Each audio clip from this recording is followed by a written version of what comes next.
All right, one last look at your traffic and weather for your ride in on this Wednesday morning. Only a few things to report on the roadways. One accident at I-26 westbound between I-77 and Airport Boulevard, and then one accident at Old Barnwell near Old Orangeburg. Today, high of 81 with plenty of sunshine. Sunny and 77 tomorrow. Sunny and 74 on Friday. Perfect weather to get out to the State Fair. That's traffic and weather from the Wetzel's Automotive Traffic Center here on The Game.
Oh, 9 o'clock on your Wednesday morning. Welcome in. It is the Extra Point.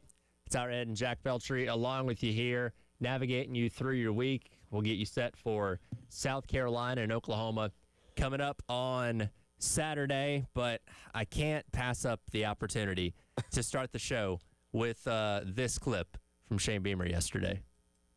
Shane, what are you seeing? Where's your jersey? I saw you lost a bet. Oh, you saw? Oh. I did see that. So I try and stay off social media, but I did make the mistake of looking at it this morning. And I saw you wearing the jersey. It was a kids XL jersey, Shane. Like Tyler Head, he's a little bit smaller than me, but but I'm trying to milk it for all it's worth, Jack. That was my last dig at you, I promise. I none taken. I could care less, but no, I actually got a lot of humor out of it. I know I sent it to my family yesterday, and they were dying laughing. I thought it was so funny, but look, I'm a man of my word. A bet's a bet. You were a good sport about it. I figured Beamer was going to take just a dig at the Bills in general. Oh, I thought he was too. He kind of seems to do that whenever they lose. Yeah. Because he did it last week. But I didn't know he had seen the picture of you in the jersey. Well, so that made it even better. Well, there you go. That Shane is on social media. So there you go. And he made sure to emphasize, I wasn't on it a lot. I just saw it. Yeah. Because when things are not going well, even the comment of him saying I was on Twitter can be taken in a completely different direction of what's he doing on Twitter? Why isn't he focusing on this? Why isn't he working on that? The offensive line's terrible. What's going on here? Like he quickly defended himself there. Yeah, he's looking at a guy in a Kids XL jersey online. Wow, he's real locked in for the game. But no, it's all good fun, and glad we had this bet. But next time next time you will be wearing a oversized jersey, and that's okay. Well, and that's the reason why I bought the Kids XL, because I have other various sports jerseys that are insanely too big on me, that I'm like, the jerseys run way too big. That's the thing. They do. And like, again, I typically wear like a medium t-shirt, but if I buy a medium adult jersey, it's going to be massive on me. And like, the sleeves are going down past my elbows. I don't want that. I want something that's going to fit me better and doesn't look ridiculous, which is why I buy smaller sizes. So yes, that's why you had to squeeze into that Kids XL yesterday. Yeah, I'm just glad you didn't make me wear it to the. I should have probably worn it to the presser. Well, that's what Terry and I were talking about. He's like, you should have made him wear it all day. I was like, I didn't. All day is crazy, but I'll say this: I would have worn it to the presser if you had asked. That would have been a sight to see, I'm sure. It would have been so funny, but alas, I'm glad. Glad Shane noticed it. So that's how you know the bet was successful. Yes. In that people noticed it. Like, it wasn't like you just you say you're gonna wear it and then you wear it and like nobody gets to see it. Like, no, I don't know how many people were watching online yesterday at the time, but everyone online got to see it. So, and then Shane Beamer obviously saw it, and Twitter saw it, of course. So. Yes, I won't lie. I was hopeful he had seen it, to where he would say something. I just didn't have high confidence in it. Again, I figured he'd say something about the Bills and maybe like, oh, hey, I lost a bet and had to wear a Falcons jersey this morning, and maybe he'd seek it out from there. But the fact that he saw it beforehand, I was very happy about that. Where's my jersey was just a crazy statement from him. And Elijah posted a tweet yesterday. It's up to almost 7,000 views. So you know people have seen it. So phenomenal. So job well done, mission accomplished for you and your Falcons getting the big win on Monday night. Rise up, baby, rise up. we got a lot to get into, but first, got to kick things off as always with our Sandstorm Pick Me Up.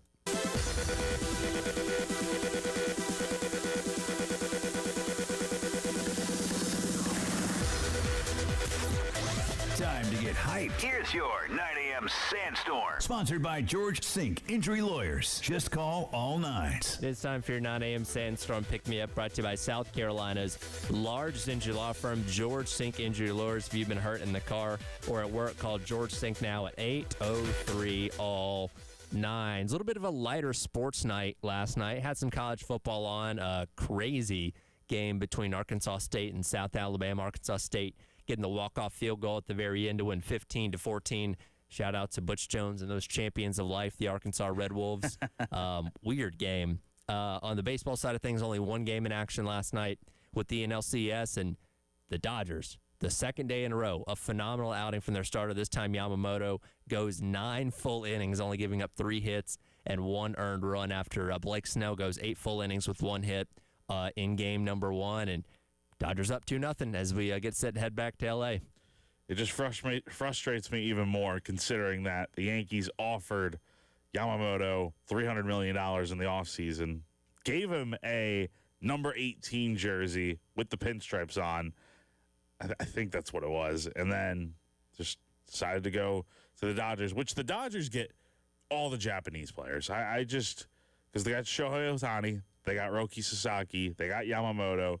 I'm sure I'm missing somebody else, but I mean, they have all. Oh, they have a quick guy. I can't remember his name, left-handed hitter, but not Ohtani, obviously. But I mean, point is, Yamamoto, really good pitcher. I mean, this team. I mean, you have a good thing going when Clayton Kershaw is your third starter in the NLCS. Oh, yeah, no doubt about it. And obviously, they haven't had to tax their bullpen too much these first couple games compared to the Brewers, who've pitched pretty much everybody at this point. So, yeah, the advantage heavily in the Dodgers' favor right now. And they're going back to L.A., so it would not shock me if this is a sweep. It feels like it's heading that way. And for Milwaukee, the team that has not been to a World Series since 1982, and they lost, obviously, in a 7-game NLCS to the Dodgers 7 years ago now in 2018. I mean, this would be a massive disappointment for the Brewers, considering I know they're technically small market, quote-unquote, and the Dodgers are the team that spends bajillions of dollars, more than just about anyone probably besides maybe the Mets. But, like, the Dodgers are obviously the better team in the series, but the Brewers had a better year. 95 wins, and they're just going to, let it go away in the NLCS here against the big bad Dodgers. I mean, I hope it's a good series, but this looks like the Dodgers are heading that way towards winning this thing and then moving on to the World Series. You think both series are going to be a sweep? I don't think so. I think, considering they're both going back home up 2-0, that would lend itself to that. I think the Dodgers will go 5. They'll win in L.A. Okay. And then I think Toronto does get it back to a Game 6. But, again, Seattle's pitching is so good. I mean, I think you got George Kirby going tonight, and then you got Luis Castillo going in Game 4. I mean, that's about as good as you want it for the Mariners. And I'm not sure who the Blue Jays are throwing. I think they're throwing Shane Bieber tonight. And he got rocked by the Yankees last week. So I honestly do think, actually, no. I'll say Mariners in 5 because the Mariners are going to go up 3-0 tonight. Okay. They'll lose tomorrow, and then they'll win on Game 5. So. Okay. Again, ALCS game number 3 coming up tonight at 8 o'clock. Both series will be in action coming up tomorrow as well as we navigate through the exact halfway point of the month of October. And as I mentioned earlier, Arkansas State with a walk-off win against South Alabama. You had Liberty beating New Mexico State last night, and then Florida International dog-walking Western Kentucky, as we've finally gotten into the point where we have Tuesday and Wednesday football every single week, and I'm very thrilled about that. Yeah, I'm looking forward to it, man. Like, I saw that stat. Like, we have football till what, the Wednesday? I think it's the day before Thanksgiving. Yeah. So or maybe the Tuesday before. yeah. But yeah. I would imagine we could have action going on those days, right? Tuesday and Wednesday. It's either the 2 days before Thanksgiving or the week after Thanksgiving. It stops somewhere around there. I can't remember exactly when, but basically for over the next month, we have football on every single day, which is phenomenal. I try to make a point to watch at least some of the football every single day. Like, again, I was more locked in on the World Series, but I did watch a decent amount of Arkansas State and South Alabama. Let's see. Yeah, I'm not seeing any football the day before Thanksgiving. Okay, that must be what it is. So I'm surprised because typically you have action going on, but I guess not that week. So. Yeah, well, I'm sure the NFL is going to be looking to get that day over to at some point. Obviously, Oklahoma coming up this weekend for South Carolina. Like 3 weeks ago, I would have said, I don't think there's any way South Carolina can win this game with the way Oklahoma was playing, the way Mateer was playing. But after watching Oklahoma against Texas this past weekend, it's like, actually, there kind of is a pathway. I could see Carolina winning this game. Yeah, I mean, I honestly could see it too. I was asked by another radio station yesterday that I popped on for what would my pick for this game be? And, I'll give a little spoiler. I picked South Carolina. Now, I don't have a score or anything, but I am leaning South Carolina right now. Something about this game screams that they're going to get the win, right? Like, you know how they always have that one game every year that you don't expect them to win against a big-time opponent, and they go out there and do it. It happens every single year for South Carolina. I mean, 2022, it was, well, going back to 2021, actually, you had the Florida and Auburn games. I would say one of those, probably Florida, to be honest. 2022, it was Clemson and Tennessee. 23, it was a year or so. Yeah, I was going to say, there weren't too many wins hanging out on 23. I'm like, all right, moving on to 24. Anyways. Yes, anyways. The point is they always have that big win that you don't expect every single year. I would classify this game, if South Carolina went in, beat a top 15 team at home, like, again, I think at some point something's got to click on offense. Otherwise, you really just are who you are, and it's never going to change. But maybe this is the game where things finally just fall into place. I have a good feeling about Sean Elliott becoming the O-line coach and what kind of difference that'll make. We'll see. It's also ultimately up to the players on the field to go out there and get the job done. But I think this is going to be a good one for South Carolina. Yeah, and look, Beamer touched on it yesterday, and he's not wrong. When you look at just about every statistical category, defensively, Oklahoma is either at or very near the top from a national standpoint. This defense is nasty, and it's going to be very hard to score on. But at the same time, they have an offense that can't run the ball. John Mateer is clearly not back fully healthy, as you saw this past weekend. Now, he is a full go in practice this week, and whether you believe what Brent Venables said or not last week, apparently he was not practicing a ton leading into the Texas game, so he should be in better shape this upcoming weekend, but I still don't know if he's going to be back to 100%. So you have an injured quarterback or a quarterback coming off an injury, and you have a team that can't run the ball on offense. My goodness, the first team to 10 points in this one might win this on Saturday. No, I agree. And you look at what the blueprint is there to go out there and stop John Mateer. Number one, he's banged up, obviously. I mean, he's going to be good to go for this weekend, but how good will he be? I mean, he wasn't very good last week against Texas. I mean, he had the 3 interceptions. He got sacked 5 times, which is far more than any game he's been sacked in so far this year. I mean, Texas brought the pressure, applied it well, knew what he wasn't going to be 100% in this game, forced some throws that were bad, and took advantage of it. I mean, Texas did a really good job, and South Carolina would kind of be crazy not to look at that and use it as the template for what you need to do this weekend to go out there and shut Mateer down, because it's not like he's magically going to be 100% healthy heading into this weekend compared to last. Yeah, no, you definitely have a chance, and we'll continue to unpack Oklahoma over the next couple days, but Obviously, the big story this week is around South Carolina's offensive line, and they're going to have their work cut out for them against this nasty pass rush that Oklahoma's bringing in with guys like, R. Mason Thomas, Taylor Wine, guys like that are going to wreak havoc on South Carolina's offensive front if they can't improve from where they've been so far this year. We'll dive into that and what expectations we should have for them under Sean Elliott in his first game as offensive line coach coming up this weekend. We'll dive into that next. It is the Extra Point. Tyler Head and Jack Beltry along with you on your Wednesday on the game.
Tyler right here for our friends over at Canty Foundation Specialist. I was sitting in pretty dead stop traffic on my way in this morning, and what did I see in front of me? Well, it was a Canty Foundation Specialist truck because I knew, even though we were sitting in traffic, they were on their way to help somebody with their foundation issues, and they can help you too.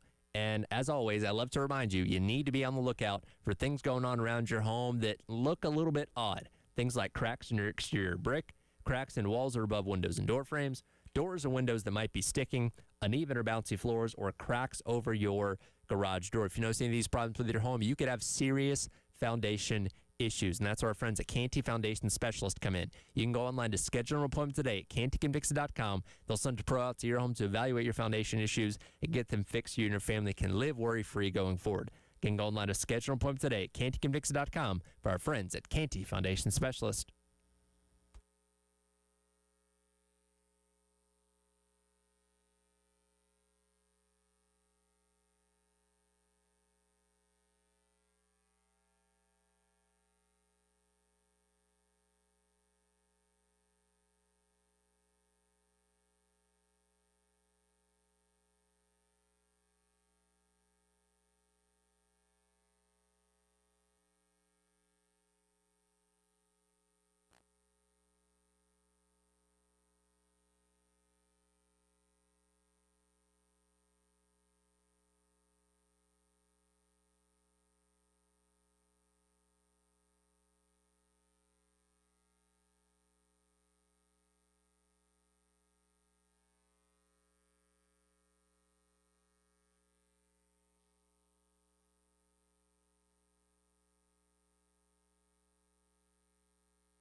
All right, welcome back in. It is the Extra Point. Tyler Ed and Jack Veltri with you here on your Wednesday on the Game. It is a busy week here on the Game. Tomorrow, post-game show going to be live out at US Brick at 300 Hugie Street from 3 until 6. They'll be out at Krager Showrooms over on Gadsden Street, the artist formerly known as The Nest, over in the Vista from 3 until 6 as well. You can stop by and enjoy some great food from Coyote Grills and some Savage Craft beer as well. Sounds like a good time. I have to go check that out myself. And, of course, we'll be out on location for Gamecocks game day Saturday morning at 7:30, live from Jay's Corner at the corner of Rosewood and Bluff, getting you set for South Carolina and Oklahoma. A big talking point this entire week has obviously been the decision to move on from Lonnie Teasley as South Carolina's offensive line coach and shift Sean Elliott over to taking over that job that he once held previously when he was here under Spurrier's staff over a decade ago. And, of course, we're all excited and interested to see what this looks like coming up on Saturday. But Shane Beamer was asked yesterday, what is the difference going to be, hopefully, with the offensive line under Sean Elliott?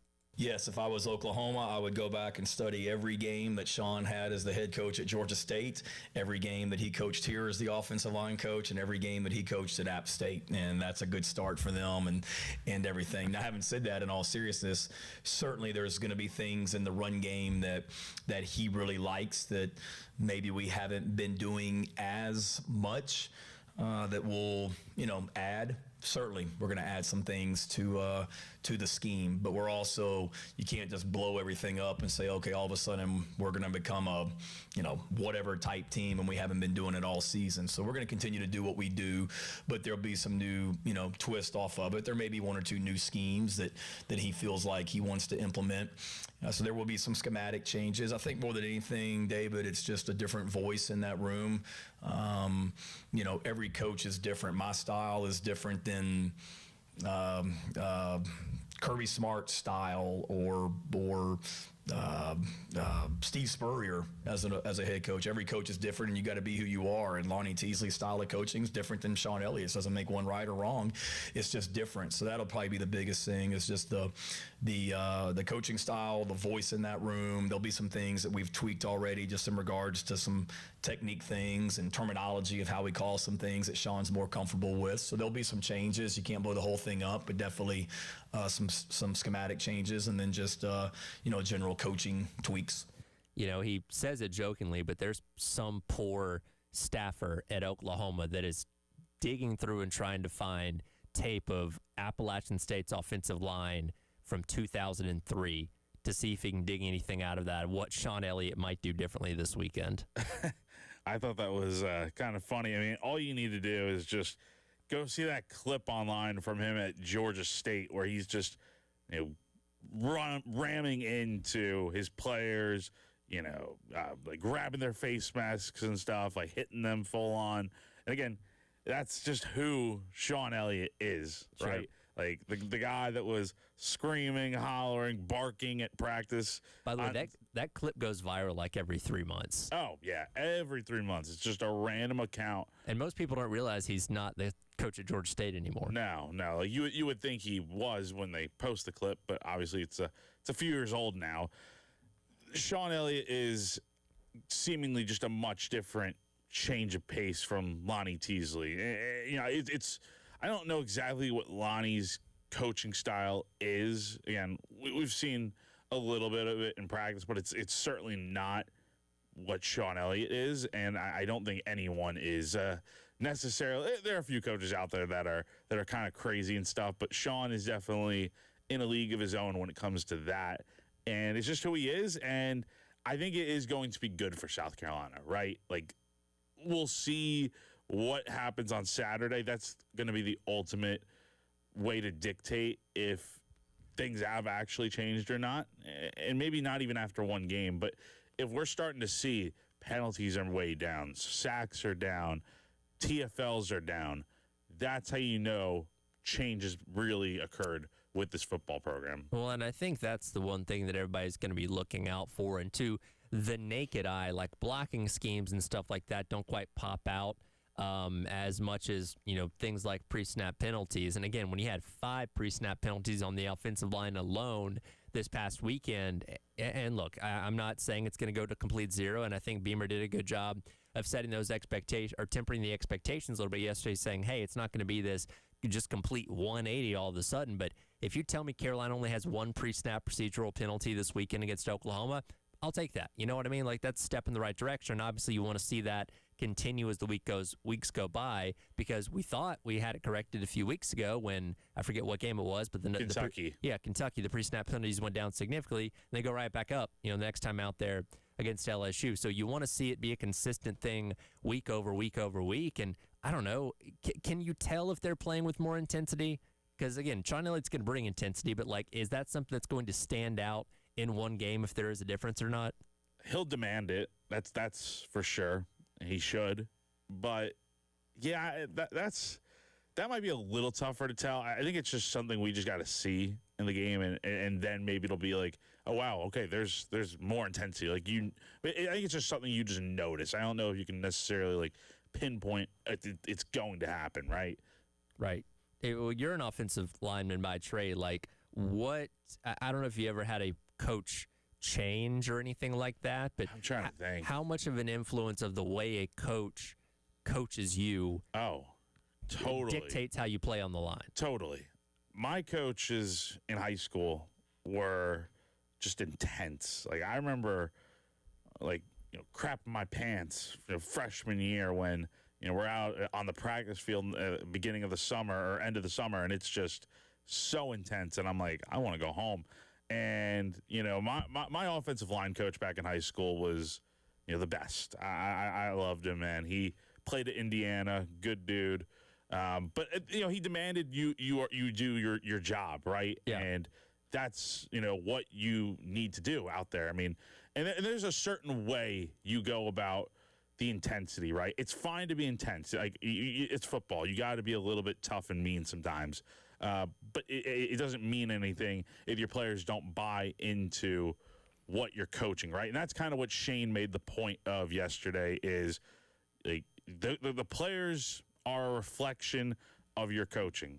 And so if Sean is going out here and being intense and stuff, hopefully it does translate over to the players in that they're being intense on the field on Saturday, kind of doing what he wants them to do, and hopefully that will lead to less mistakes on the field. Because, I mean, look, I don't know if it was just Lonnie being soft with these guys or whatever, but, I mean, obviously it's just something was not working on that offensive line, and it was time for a change. Well, when you observed Lonnie Teasley coaching in practice and camp, like, was there anything that stood out to you? Like, how would you describe the way he is in a practice setting or way he was in a practice setting? The thing is, like, I can't even, like, remember what it was like with him in practice, because it wasn't like anything noticeable. You're like, when you see Sean Elliott out in practice, like, it's noticeable. Yeah. Like, every single time. I can remember Sean Elliott yelling, screaming. He's got like that smile on his face that's like that kind of that insanity type of smile. Yeah. But in a good way. With Lonnie, it's like I don't remember seeing that type of stuff. You know what I mean? And so, Lonnie's a good coach. He's a good recruiter, brought in good players. But for whatever reason, didn't matter how many 4 or 5 stars were brought in. It's just sometimes it just did not translate over to the field, and that's why we are seeing change. Well, hopefully we see a difference this upcoming weekend and for the final 6 games of the regular season as Carolina tries to keep themselves afloat in terms of trying to have some kind of postseason destination by making a bowl and needing 3 more wins to get to that point. We'll get to Ray on the AAA Heating and Air phone lines coming up next. Also take a look at the latest candidates for the Penn State now vacant head coaching job. With that coming up next, it is the Extra Point. Tyler Ed and Jack Beltry on your Wednesday on the Game.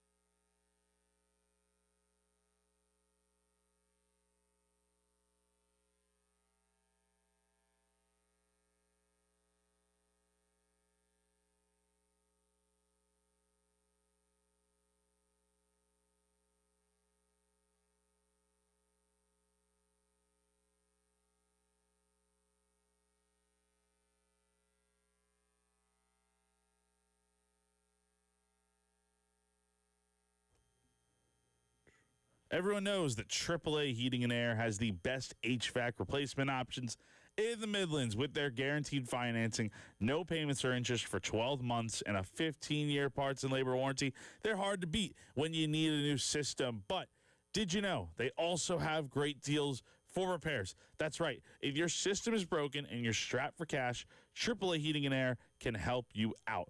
They'll get your repairs done with payment options for up to 12 months and no credit check required. So if you're the homeowner, all you need is a valid bank account. That's it.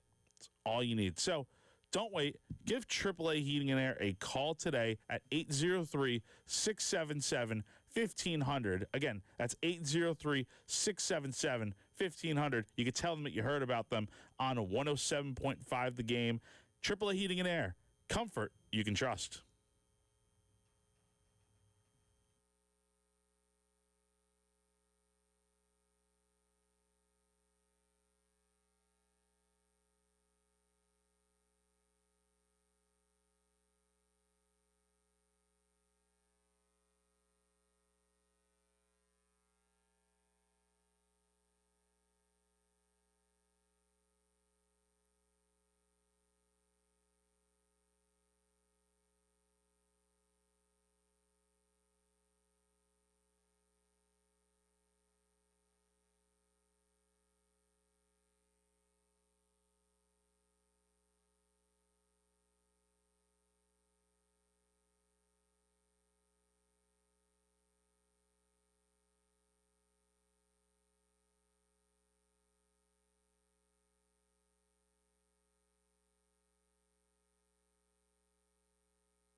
All right, welcome back in. It is the Extra Point. Tyler Head and Jack Beltry hanging out with you on your Wednesday here on The Game.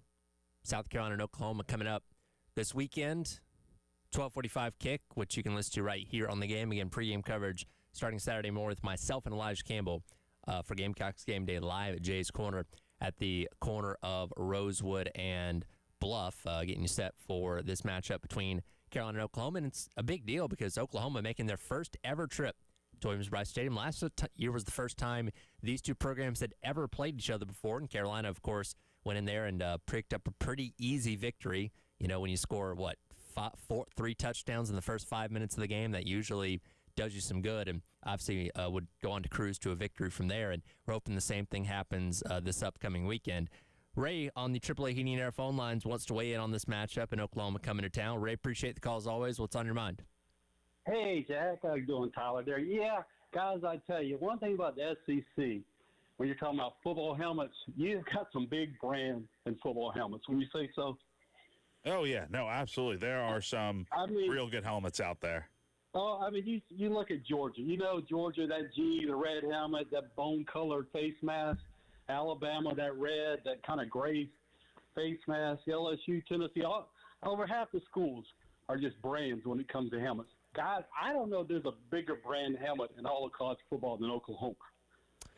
I mean, you see that old U. Yeah, and in terms of like longevity of success, like Oklahoma's right there at the top. But I believe they still have the most wins since World War II, if I remember correctly. Yes, I mean, if you look at the numbers, they 7 national titles, 7 Heisman Trophy winners, and oh, by the way, this is the 7th game of the year. So we're in Las Vegas, we just hit the jackpot, But anyway, but talking about good land. I can't believe I can't think of his name. Our offensive coach now. I mean, our offensive line coach, Sean Elliott. Good land. Only thing you need to know about Elliott, he played football at Camden High School. He played college at Appalachian State. Those two schools take their football very seriously. Camden High School, I mean, they take their football as serious as any college team. I mean, it's unbelievable what they got over there. So, but they're late, you're going to get intensity, you're going to get aggressiveness, and oh, by the way, you're going to get discipline. So it'll be interesting to see what happens. But I really, get to the game itself. I almost think we need to leave it back to the backfield to block, because if Sellers is run for his life, we can't win. And I mean, good land. I mean, Jack, right now, would you trust this offensive line to block for you if you're the quarterback? I mean, yeah. I mean, you look, you need good blocking up front to win games, man. I mean, that's plain and simple. Yeah, absolutely. I think you got to have that back in the backfield just for calm, because if Sellers has time, we'll win this game. I really believe we can win this game. Now, that's for the Gamecock heart. Now, my Gamecock heart, we could take on the 84 49ers. But then my head keeps saying, Jack, yeah. Oh, goodness. It keeps saying Venables versus Shula. So I'm thinking we got to find another way to win this game. But I'm excited. By Wednesday, I start feeling better. Monday, Tuesday is doom and gloom. By Wednesday, I start feeling better. I'm ready to line up and play myself. So I really can't wait to see how Sean Elliott impacts this line. Now, he can't perform miracles in a week, of course. But if we just cut out the silly penalties, oh, my God. We cut those pre-snap penalties out. I think we have a chance. But, like me, always go Gamecocks. I try to be real, but later in the week, I become that fan. Thanks a lot, guys. Absolutely. Appreciate the call there, Ray. 803-404-6100. And look, it is exciting for a team like Oklahoma to come in. Now, we thought maybe they're going to come in undefeated and, be ranked 5th or something like that. But still, highly ranked team, a guy that at one point in time this season people thought was the favorite for the Heisman Trophy. Obviously, a lot of NFL caliber talent, especially on the defensive side of the football, going to be coming in here. And as not great as the season's going from Carolina's perspective, there is a little bit of juice and energy of seeing a brand like that come into your barn for the first time. It's going to be pretty interesting just to see. I mean, look, it'll be cool when Texas comes into town as well, because the Longhorn logo, I think, is synonymous. in college football. I'm excited for Alabama in a couple weeks. Exactly. Yeah. Like, you're getting all the big brands, and that's what you play in the SEC for, right? Is to play against the best, and it's going to be a challenge on Saturday. And Ray mentioned, great call, by the way. Thanks again, Ray, for calling, as always. He mentioned the matchup between the Brent Venables defense and the Mike Shula offense. Anyone with a brain looks at that, and you're like, okay, picking Venables all day to win that matchup. It is going to be a tall, tall task for South Carolina to stop this defense. But I'll tell you what, man, LSU's defense is also really good. as we all know. I feel like we've heard so much about Blake Baker and the job that he's done, and rightfully so. He's done a great job. But South Carolina had its way at times with this LSU defense, right? They ran for – you take out the sacks, the before the sacks, about 248 yards on the ground. That's really good. I mean, nobody on offense this year against LSU has done that. So that's a really promising stat. And South Carolina has done that 2 weeks in a row now where they've rushed for nearly 200 yards on the ground after you factor in the sacks. But this defense is going to be tough. It was last year. Carolina was not great offensively going out to Norman, but they got the defensive touchdowns in that game. They got some special teams plays. Speaking of special teams, I think it's kind of what you need this weekend. You need something from whether it's a special teams play, a defensive touchdown. You need some combination of a touchdown, I think, from one of those groups to kind of help you out in this game. I mean, I think you can win with your offense, maybe in this game. We'll see how much of a difference the Elliott change makes with the offensive line. And, again, you got to cut down these penalties. Have to cut down these penalties. All the miscues you've had, cut those down. And we'll see what happens. I mean, Ray is right. I think give Sellers more time in the pocket, and maybe some of those throws that he was a little bit late on the other night, maybe he's hitting those throws. Maybe his decision-making is a little bit better.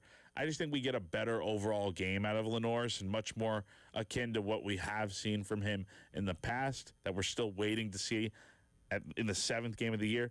We get that this weekend. I think South Carolina's got a chance. I will say Oklahoma did give up a decent amount of yards on the ground last week against Texas. Trey Wisner had his best outing the entire year, ran for 94 yards. In that game and in the state fair. And again, Carolina finally kind of emerged a little bit with their ability to run the ball against a really good run defense in LSU last week. And maybe that can translate over, and that can be kind of what your offense needs from a consistency standpoint this weekend to, if nothing else, just take a little bit of pressure off Sellers' shoulders, because he's going to be doing a lot of heavy lifting and very likely will be under a lot of pressure the entire day as well. He will. He will have to do a lot in this game to win, but that's what you expect out of him every single weekend, right? There's going to be a lot of pressure on him, and you're hoping you can get enough push up front. Just give him, let's say they're blocking for 2 to 3 seconds right now up front on the O-line. Give him 3-4 seconds. I mean, you'll be amazed what kind of difference it makes to have 2 extra seconds up front blocking. And that gives him a little bit more time to make a decision, whether he's going to run or throw. He ran the ball a lot more than he has in any other game this season. I mean, he ran 22 times. I mean, I think the last time he ran that much in a game, I think I remember the Old Dominion game, he had 22 carries or so, if I'm not mistaken. Right. So, again, you want to find some balance with him throwing the football. I think he's got to sling it a little bit more, but his feet are his best weapon, in my opinion. So, use that to your advantage, and we'll see what happens. Oh, who is Penn State looking to hire as their next head coach? There's a lot of candidates on the board as of right now. Who would be dumb and who would be smart to actually take this job, though? We'll discuss that coming up next to wrap up hour number 1. It is the Extra Point. Tyler Head and Jack Beltry. Your next chance, by the way, to win $1,000 in our Keyword Cash contest coming up in mere moments. Just be listening for the word and text it to 95819 for your chance to win $1,000. It is the Extra Point here on the game.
All right, welcome back in. It is the Extra Point. It's Howard and Jack Belcher wrapping up hour number 1 on your Wednesday here on the game. And we've all been intrigued by what's going on in Happy Valley, or Sad Valley, as I've called it this week, after James Franklin was fired as the head coach of the Penn State Nittany Lions after their 3rd straight loss, and 2 of them being pretty inexcusable against UCLA and Northwestern.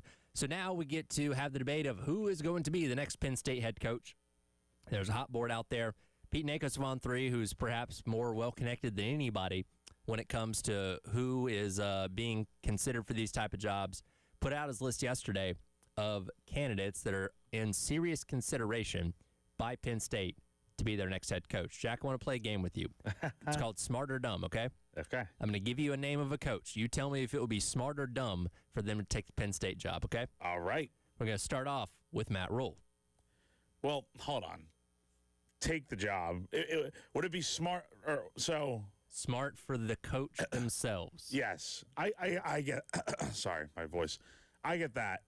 I would look at it more so from the perspective of would it be smart for Penn State to hire the coach? You know what I'm saying? Right. Because any coach would want to take this job. It'd be crazy not to, right? Okay, so you want to play the flip side of this? You think it'd be smart for them to hire this coach or dumb? Yes. All right. I think Okay. that would.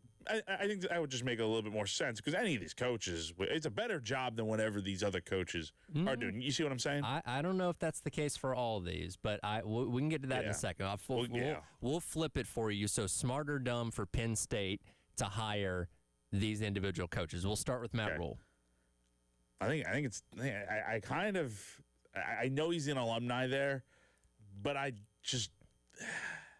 know he's had success at other schools, but what is Penn State trying to get out of this? Are they trying to just be as good as Franklin was? Because I mean that could probably be what Matt Rule is, or are you trying to win a championship?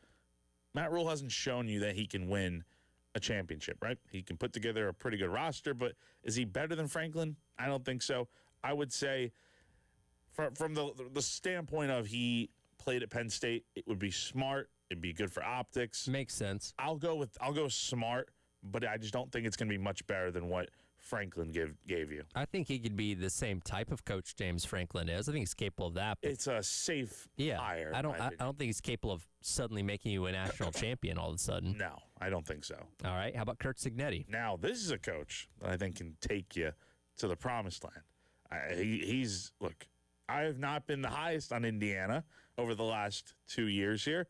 Last year, I kind of thought they were fraudulent, shouldn't have been in the playoff, even with their one loss. But this year, they're kind of proving people wrong in that they are beating quality opponents, something that they couldn't do last year. And notice how I said quality opponents. It's not something that James Franklin, or heck, even Matt Rule for that matter, can do quite often. So I think Signetti is honestly probably the best candidate for this job. If he can do it at Indiana, I think he could do it at Penn State. This would be a smart hire. I just don't think he's going to take it. I think he's in a good place right now with Indiana. He is in a good place right now. I mean, why would you leave him? I mean, again, it's also a Big Ten school, so why not continue to build Indiana up into this type of powerhouse program?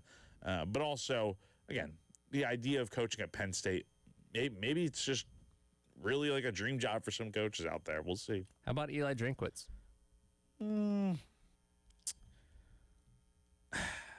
It would not be it would be I think it'd be a smart hire. I think for Penn State to go out there and look at him for sure.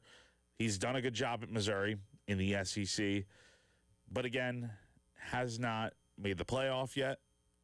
He's had some really good years, but has not made the playoff. But I would say this would also be in that smart hire category. I also think he's in the category Signetti, though, where he's kind of made where he's at. They're giving him resources. Yeah. The pressure's not insanely high at Missouri, given their, just history overall.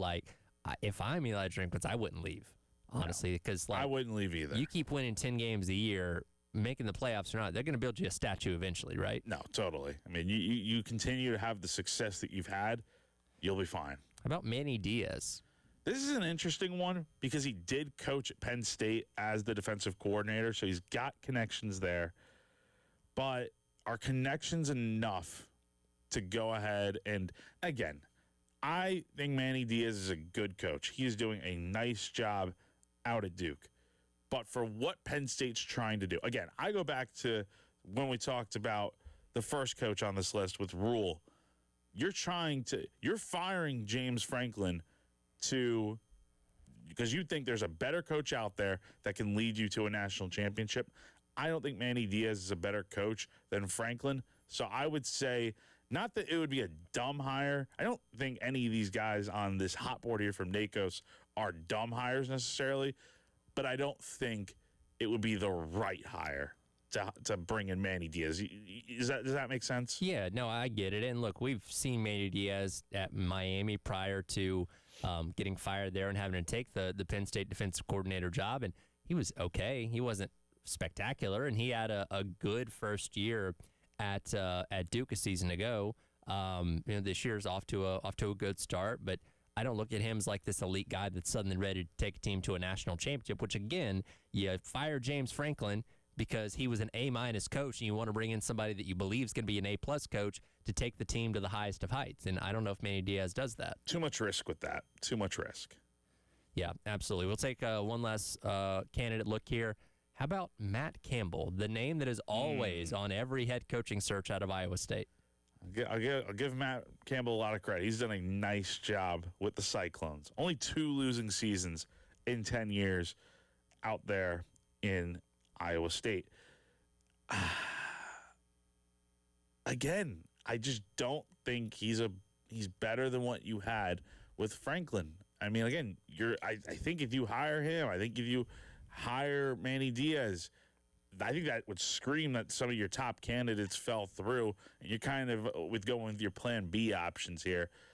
I would also say this would be a dumb hire for Penn State. He's a good coach, don't get me wrong, and Iowa State's kind of going through a little bit of tough times this season right now over these last few weeks, but I just don't think this is the hire that's going to make a big difference for Penn State. Yeah, he's one of those guys that people talk about, well, if he had more resources at a place, what could he do? And that may be true. I don't know if I'd take that risk, though. No, it's too much of a risk for me. No, you cannot be taking risks with this type of coaching search. We'll get back into South Carolina and Oklahoma, as well as take a look at our college football playoff eliminator coming up next as we get into hour number 2 of the Extra Point here on your Wednesday on the Game.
All right, welcome back in. Hour number 2. It is the Extra Point. Tyler Head and Jack Belcher along with you here on your Wednesday on the game, getting you set for South Carolina and Oklahoma coming up Saturday at 12:45 over at Williams-Brice Stadium. It's the fair game, by the way, so get there early because I'm sure parking is going to be a nightmare.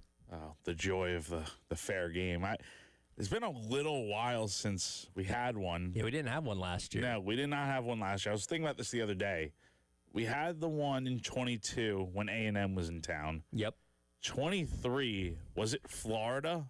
Who was the fair game? That sounds right. Because it was in October. Yeah, it was like October 14th, I think, was the game.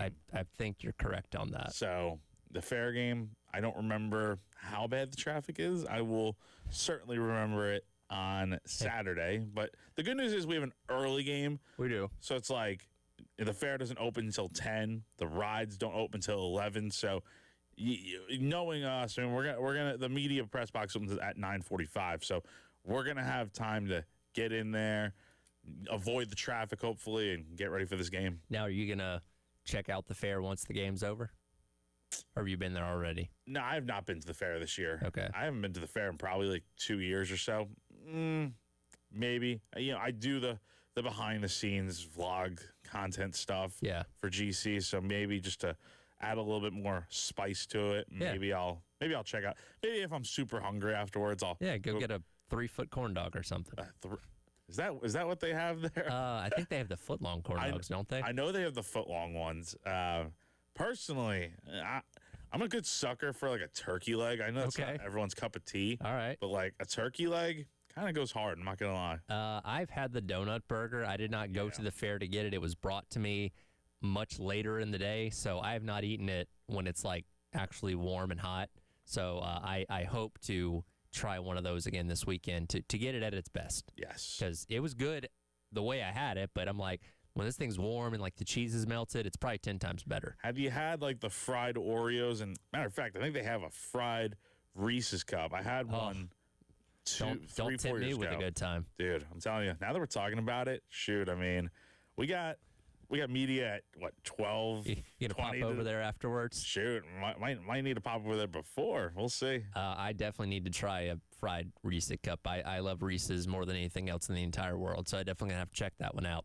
Obviously, Carolina got to take down Oklahoma first on Saturday before we can have any fun. This past weekend, Oklahoma did lose to Texas 23-6 in the Red River Shootout, and Coach Beamer was asked yesterday, can you do anything that Texas did over the weekend to stifle Oklahoma? Yeah, you certainly look at that, and we got to do what we do. Texas has got some really good players on defense. They're well coached on defense, and they affected the quarterback, and they got pressure on him. So for us, Jack, it always starts with stopping the run. We've got to stop the run first. They've got talented running backs in that room, and they're coached by one of the greatest ever to play in DeMarco Murray. So that's a really good group in that running back room. Offensive line coach I worked with, and Bill Beatenbow, he's fantastic. So they're well coached up front. So you got to stop the run, and the quarterback's a runner. He's a weapon with his legs. So we've got to do that, but we've got to be able to affect the quarterback by not letting them get in the run game going and then being able to put pressure on him, because that's what Texas was able to do. He felt Texas in their backfield at times, and he had to get rid of some throws under pressure, and that's the blueprint with any team, that you're trying to play. So you look at Texas, what Texas did, but you look at what Temple did, and you look at what Auburn did, and you look at what Michigan did, and you look at what, going back to Washington State, because Mateer and the quarterback both came from Washington State. You look at what teams did against them. So, that's something that we've been doing all summer, like we do with all of our opponents, and something that we're looking at this week also. Who on staff picked Texas last week? Did anybody do that? Yes. Or is that all Oklahoma? Yes. A few folks did pick. Let me... It's crazy because we put so much content on the site, so we got to go all the way back. But it wasn't a clean sweep for Oklahoma. It was not. Okay. There were a few. Did you pick? I picked Oklahoma because I looked at what they had done so far this year. I got it right especially now. on defense. Ooh. Thought there's no way Texas can win this game. Wow. Two people picked. Who was that? Elijah. Wow. And Kendall. Shout out Kendall. I have not looked at. Oh my God! Wait, hold on. She might have a. She winning right now? She number one? Well, no, she's in third. Oh, my God. I have not calculated the stats for staff picks this week. I'm looking at this. I think she got a clean sweep. Really? Let's see. Utah won, BYU, Yep. Southern Cal, Georgia, Yep. A&M, Indiana, Texas, Ohio State, Alabama. Oh, but wait. She picked with her heart. She picked South Carolina. Ah, She said, quote, "Do I have facts to really back this up? Not really, but why not? Let's say South Carolina pulls off the shocker in Baton Rouge, because if I don't get this right, who cares? I care, Kendall. You would have had a perfect slate in staff picks." well, she swept the non-Carolina games. Yeah, but I count all the games together, Yeah, man. but still, coming that close, that is pretty Wow. good. That is pretty good. Because she had the upsets for Indiana and wow. Yeah, Okay. which we know she picked Indiana with her heart because Oh, she's yeah. that's her family ties there. Looking like a genius now. Yeah. Oh my gosh.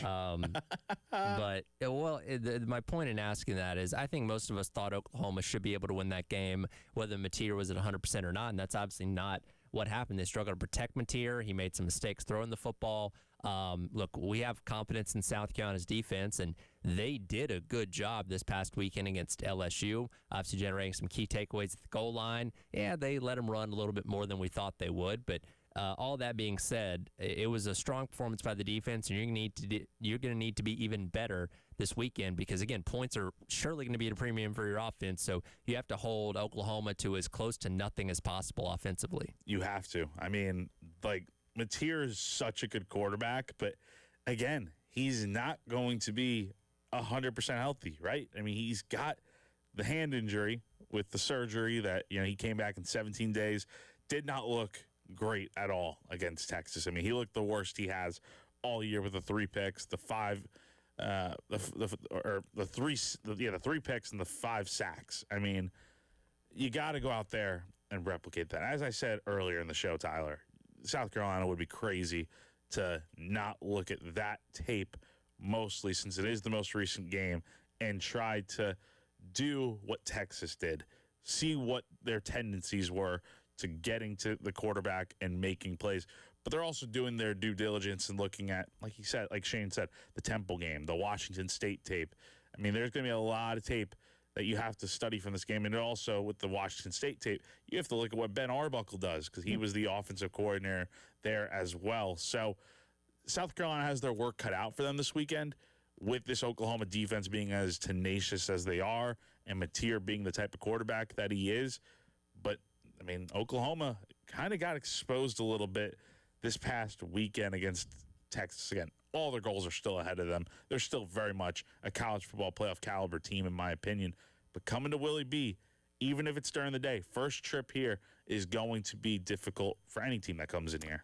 Well, you mentioned all their goals still ahead of them, still afloat in the race for the college football playoff. That can't be said for everybody, and every single week we have our college football playoff eliminator where we add new teams to the list that we think have no shot of making the 12-team dance at the end of the season. We'll go through the Power Four once again. The SEC, we've already eliminated Kentucky, Florida, South Carolina, Arkansas, and Auburn. Are we ready to add anybody else to this list? Keep in mind, over half the league is ranked right now, so plenty of teams still alive. Let's see. So we got UK. The only non-ranked team we haven't added yet is Mississippi State. They are 0-2 in the conference right now. Mississippi State's come off a bye week, aren't they? Believe so, yes. I don't think I saw that they played. You can't eliminate a team off their bye week, right? That's like firing somebody on their day off. They've exceeded our expectations so far this year, so give them credit for that. Yeah, let's let Mississippi State continue to ride off into the sunset a little bit here before they have to head out here soon. We'll let them live. We have eliminated far more teams in the Big Ten so far this year, and to refresh, we've eliminated UCLA, Northwestern, Wisconsin, Purdue, Rutgers, Penn State, and Michigan State. Anybody else that we feel like we should add to this list? Maybe. What about Maryland? 1-2 in conference play, 4-2 overall. Oh man, I lean towards yes, but it's almost kind of like that. And They've lost 2 straight, by the way. they have lost 2 straight, turning in the wrong direction because they get off to a really, really strong start. I think that's fair. By the way, you know what's funny? Northwestern is like 6th in league standings because they're 2-1 in conference play after beating Penn State. I did see that. That is crazy. The fact that UCLA is also tied for being in 6th in the I know. standings. I mean, 2-1. It's crazy. So, I mean, I felt kind of bad that we eliminated UCLA so early on, but we had no choice. Yeah, and look, they're even if they did run the table and win out with as magical of offense as Jerry Neuheisel's calling right now, they got 4 losses. There's no way they wouldn't even. Well, I guess technically they could make the conference championship, but I don't see that happening. One team I'm interested in here. What about Illinois? Because they've lost. Ooh, They again go to their schedule. They're not playing anyone that's going to be super, super tough or like ranked or anything like that over these next few weeks, the rest of the season. I would be ready to eliminate them just because they have 2 losses to 2 ranked teams on the schedule that would be their signature games. and neither of those losses are close at that. No, So I would eliminate them, I think. you know what? I think that's fair. I think we can. Cross Illinois off the list. Is the Big Ten by far has the most teams we eliminated. All right, on to the ACC. Stanford, Virginia Tech, Boston College, Clemson, North Carolina, Florida State, North Carolina State, Wake Forest, and Syracuse have all been eliminated. Anybody else? No, I would not eliminate anyone else yet. I think we've covered the teams that all need to be eliminated right now. And hey, we eliminated Florida State after last week. So how about that, getting that right? So Florida State is definitely donezo for now. Yeah, we've eliminated all the teams that have at least 2 losses in conference play so far. It's crazy. North Carolina's only played 1 conference game. We're in the middle of October. They'll be eliminated after this week, though, when they go to California. Well, look, so we already eliminated them. There's no denying that. Well, they'll be officially like done for sure out of the ACC race. I mean, they're just what a catastrophe it is over there. And lastly, the Big 12. We've eliminated Kansas State, Oklahoma State, Colorado, West Virginia, and UCF.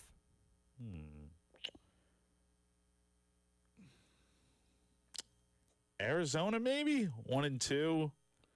I don't know. What are you thinking here, partner? Yeah, for one, I don't know if anybody's going to beat Texas Tech. They're look looking like really the best team good right now. That's what happens when you spend money. Yeah, my goodness. By the way, I think BYU and Utah, are they playing? They are. Holy War this weekend. Holy War this weekend. I think it's out at Utah as well. So that's going to be a huge matchup for the Big 12. It's a big one. Yeah, I can throw Arizona on the heap there. How about Arizona State can stick around? They're still alive. I don't know though, man. Well, only one of their losses has been in conference. Yeah, but that loss in conference play to Utah. I mean, they lost 42-10, and they lost to an unranked Mississippi State. Let's let them survive for a little bit longer, but Arizona State is kind of like they're on thin ice here. All right.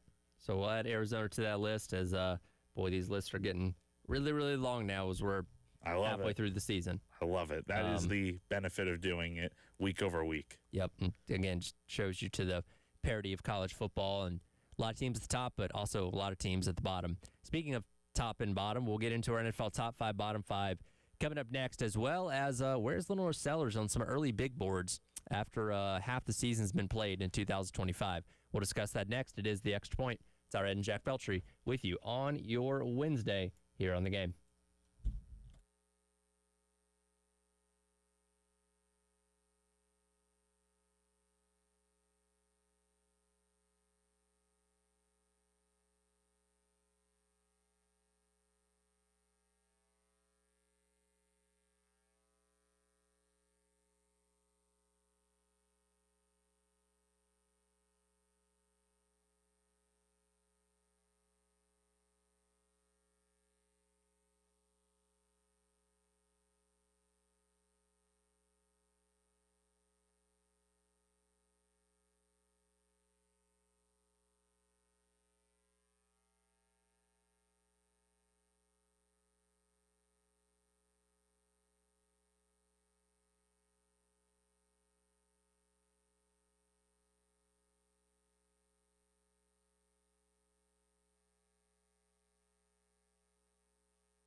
All right, welcome back in. It is the Extra Point. Tyler and Jack Belcher with you on your Wednesday here on The Game. We'll get into an NFL top 5, bottom 5 in a moment, but starting to get some early draft projections for next year as we've seen half of the 2025 college football season. And, to say that these draft boards have changed a lot from where they were prior to the season would be an understatement. There's a lot of quarterbacks that we thought were going to be going very, very high, according to draft experts, that are, quite frankly, nowhere near the top of the list anymore. And Lenore Sellers, somebody that we had talked about being projected as maybe a top overall pick or in the mix to be one of those guys, he's fallen a little bit himself. Mel Kiper put out his big board yesterday, and he has Sellers all the way down in 21st overall behind several other quarterbacks. So a little bit of a dip from where he was before the season started. But think about it. I mean, the quarterbacks that he's behind here. Let's see. He is number 1, Dante Moore from Oregon. He's got Fernando Mendoza at number 3 from Indiana. You keep going down this list as I am scrolling to see what Ty Simpson, 16th from Alabama. I mean, look, it just makes sense. Tell me with a straight face that all those quarterbacks aren't bad. Like they are better than Lenore Sellers right now, statistically speaking, and just the way they're performing this year. They've certainly had better seasons, all of them. And now here's the thing with Lenore Sellers. His athletic ability and upside is so high that I think no matter what this season looks like, there's still going to be a team willing to take him probably pretty high, if nothing else, feel like they can smooth out the edges and make him a better quarterback. Look, he's got more tape already than Anthony Richardson does, and Anthony Richardson went, number 5 overall? Or 4. Or 4, yeah. He was in to top 5 pick. Worse. To make matters worse, to the Colts. So what Sellers is doing in season, I think does ding him a little bit, but still, that athletic upside, somebody's going to be willing to take him pretty high, in my opinion. Somebody should. Again, get this guy a good offensive line blocking for him, and we'll see what kind of difference that can make. Now, Jordan Reed, another draft expert over at ESPN, thinks him a little bit higher. Does have him going 9th overall, and this one has projections of teams, has him 9th overall to Las Vegas Raiders, basically replacing Geno Smith. So there is still some belief out there that Sellers could work himself into being a top 10 pick. And Fernando Mendoza on this list, going number 1 to the New York Jets. I mean, who would have thought a quarterback from Indiana going number 1 overall? Dante Moore going number 3 to the Browns. And then, you get the Sellers as the 3rd best quarterback on this list, going 9 to Vegas. I mean, I don't know how he would do in Vegas, but I'm sure Pete Carroll would do some good things with him out there. Now, for Fernando Mendoza, I don't wish going to the Jets on anybody. The Jets or the Browns.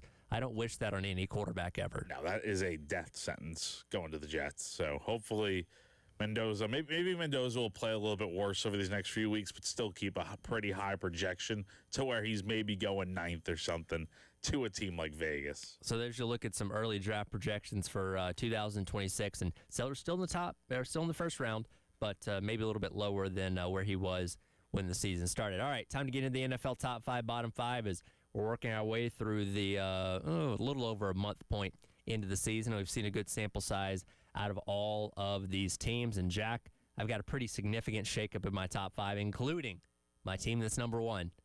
It's got to be the Tampa Bay Buccaneers.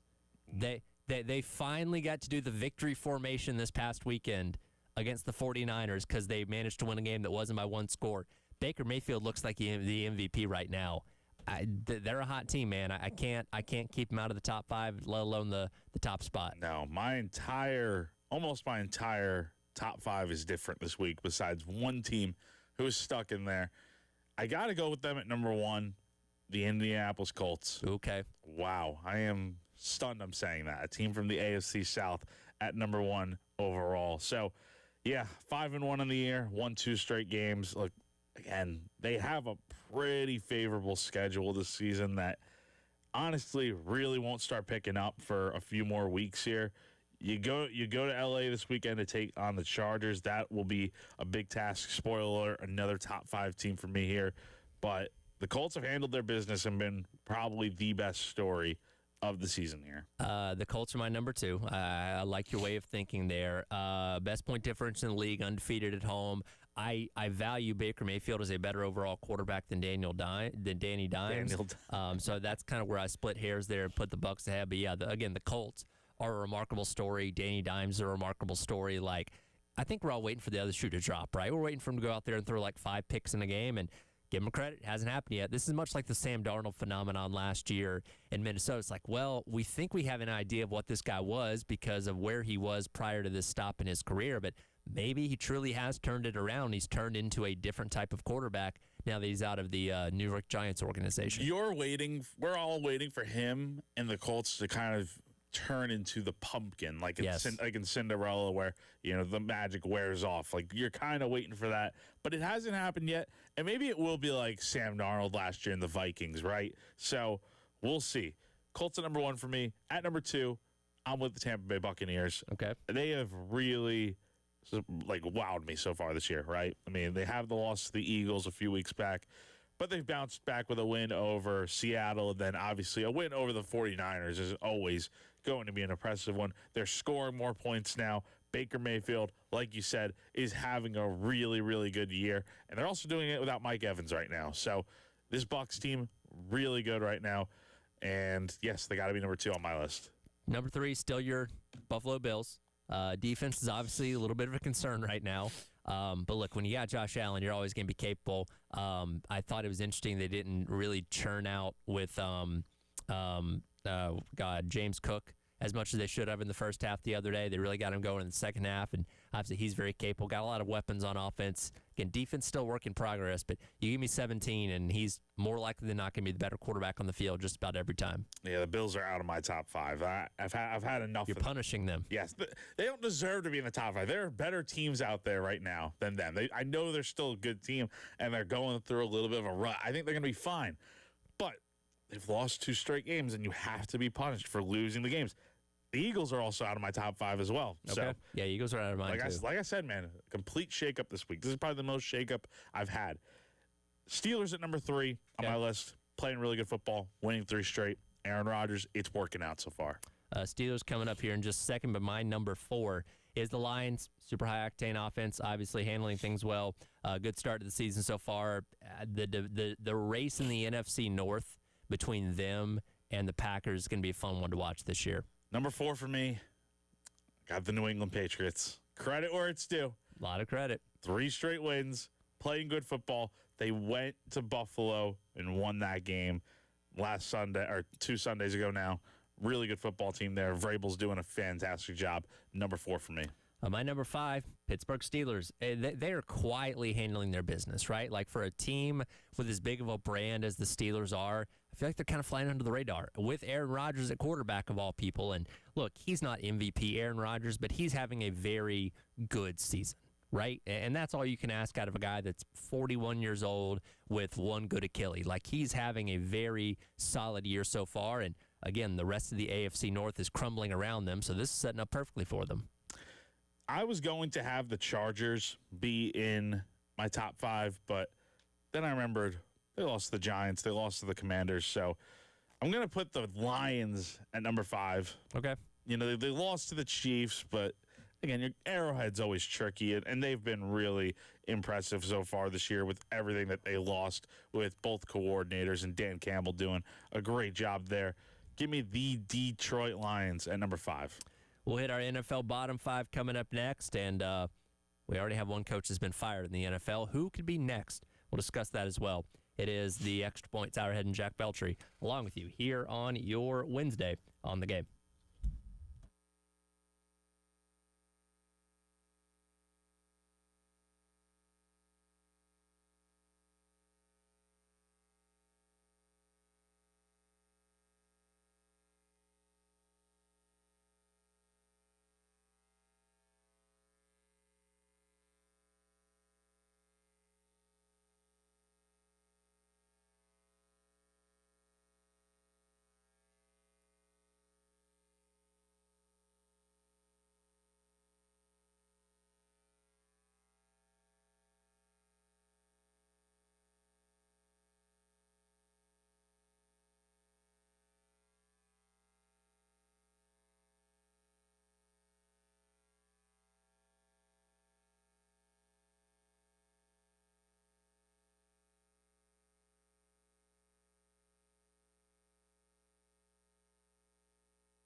All right, welcome back in. It is the Extra Point. Tyler Head and Jack Beltry along with you here on your Wednesday on the game. We'll get into our NFL top 5, bottom 5 in a moment, but perfect time to do our Who Sprung a Leak, brought to you by our friends over at American Leak Detection. And, well, I can't think of a better candidate than Who Sprung a Leak than the Tennessee Titans, losing 20-10 to the Raiders over the weekend. I was looking at this. They've only scored more than 20 points once this year. That was in their win, that crazy win that they really shouldn't have been able to do if the DeMarcado hadn't dropped the ball prior to the end zone against the Cardinals a couple weeks ago. That's the only time they've scored more than 20 points so far this year, which is probably a big reason why Brian Callahan got fired. Yeah, and isn't it very coincidental that he gets fired right before Mike Vrabel makes his return to Tennessee this weekend? That's just perfect timing, right? Oh, I felt when they fired him initially a couple years ago,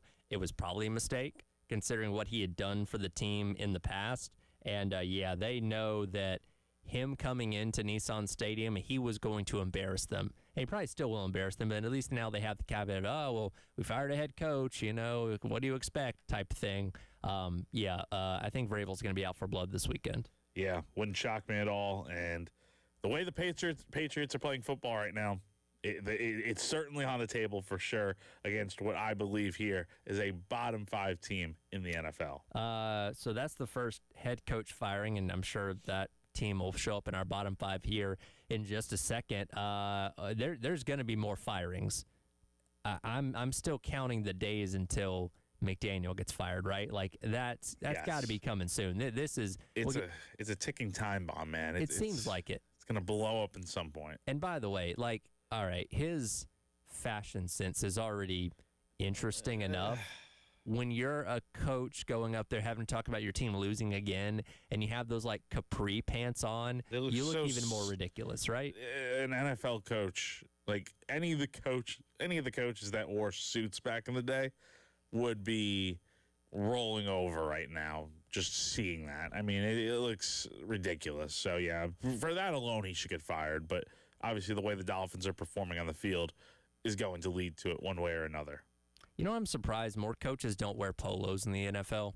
Because Yeah, all these yeah. coaches now wear kind of the leisure stuff, the hoodies, the long sleeves, the performance T-shirts. What happened to coaches wearing hoodies? You see, or not hoodies, polos. You see college coaches wearing the polos more often now. Yeah, but which I think it's a good look. I think it is. that's kind of what, to me, modern coaches should be dressed like. It drives me nuts when I see Kalen DeBoer in a T-shirt or something. It's just, come on. What are we coaching here? Well, High now school he wears football? that black hoodie all the time. He 'cause does. They win it. They do.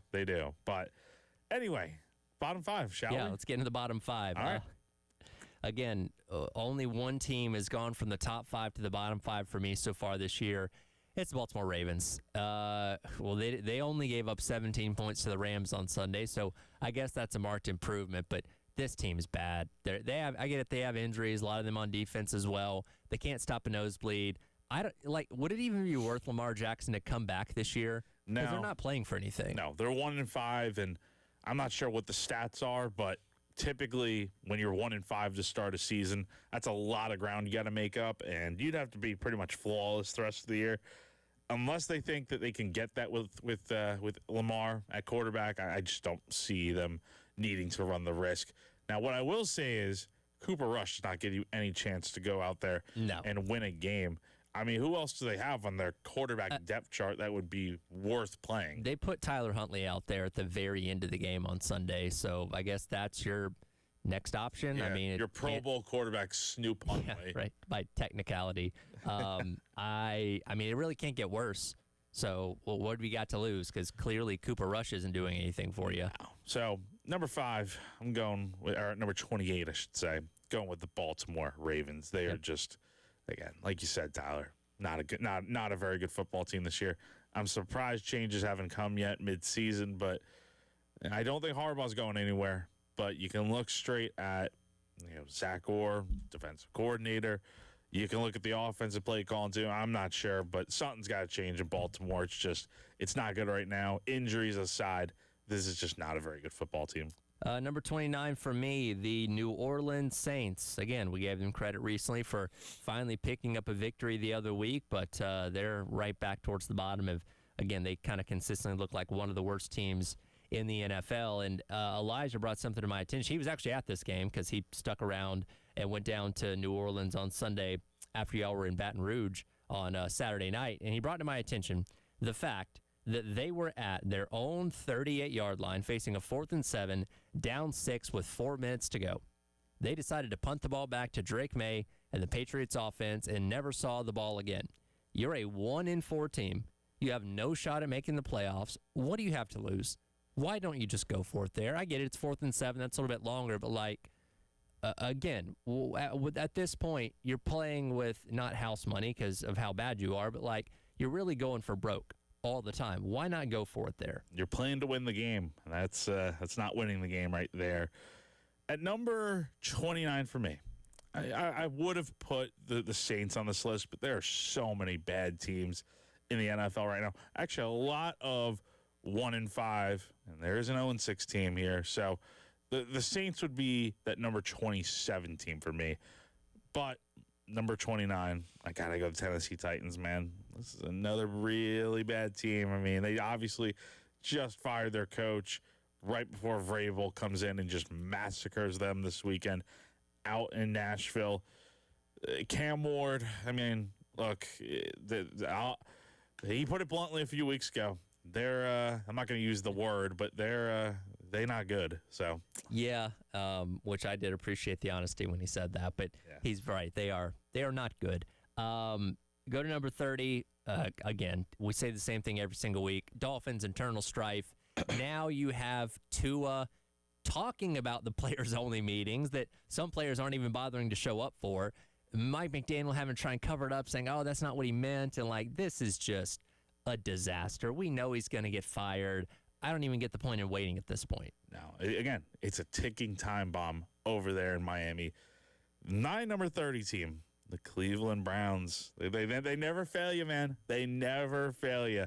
Just another team that has been par for the course. Super disappointing this year. They've lost 3 straight games. I mean, the AFC North is so bad this year. Now, granted, the Bengals we thought would be better, but Joe Burrow gets hurt, and you've lost 4 straight games. It's been rough. And the teams that the Browns are losing to, these are no slouch teams.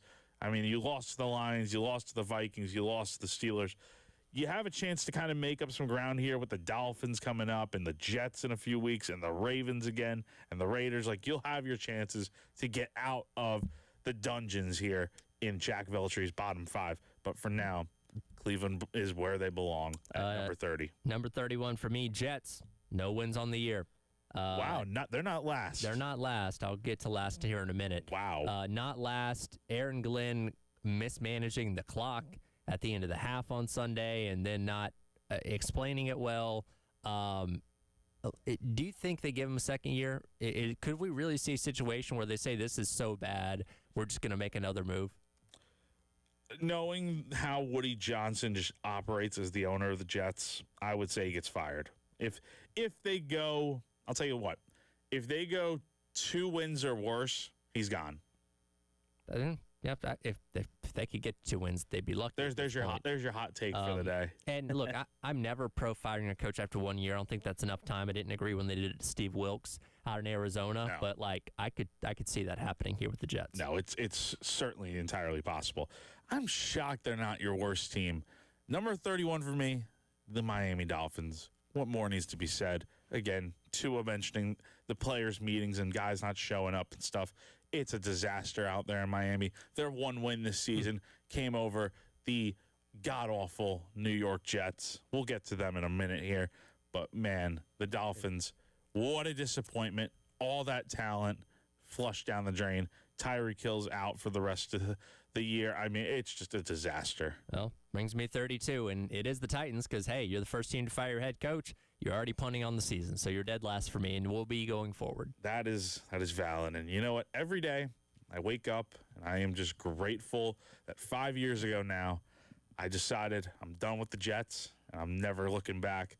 I know the Bills are struggling right now, but I wake up every day thankful I gave up on the New York Jets, who are 0-6 this season. Say it with me, Tyler. Jets. Just end the season. Just end the season. It's pretty bad. It is awful. I did not expect them to be this bad. They are flat out terrible. Justin Fields. I mean, you got Aaron Glenn being asked about if Justin Fields is going to be the starter moving forward, if they're going to make a quarterback change.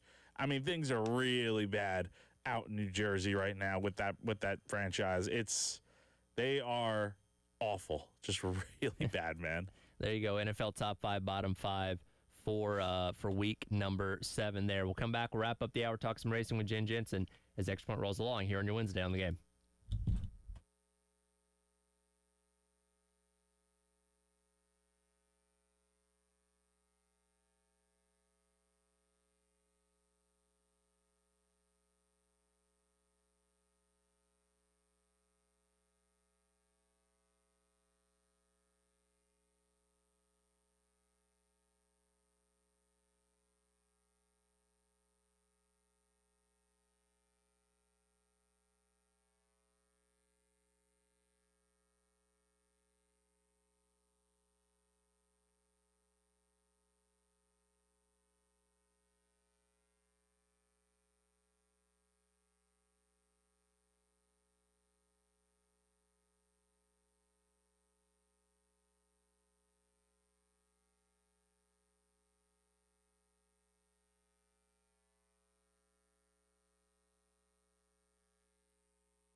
All right, welcome back in. Wrapping up hour number 2 of the Extra Point. Ty Red along with you here on your Wednesday on the game. Time to talk some racing as always, Joe, with Jen Jensen of the early game, and we're getting down to the nitty gritty. Only 3 more races to go to determine who's going to win the 2025 NASCAR Cup Series Championship. And as expected, another mile and a half in Las Vegas this past weekend treated us to a thrill of a race, won for the 60th time in his career by Denny Hamlin. You know what? The boy's wheeling this year. And honestly, just JGR in general is just really doing well in the playoffs. It seems like Penske's usually the one that kind of brings it, but JGR is. But you know what? I'm not a huge Hamlin fan, but gosh darn, with his father's ailing and things like that, it's like it's kind of tugging at my heartstrings a little bit.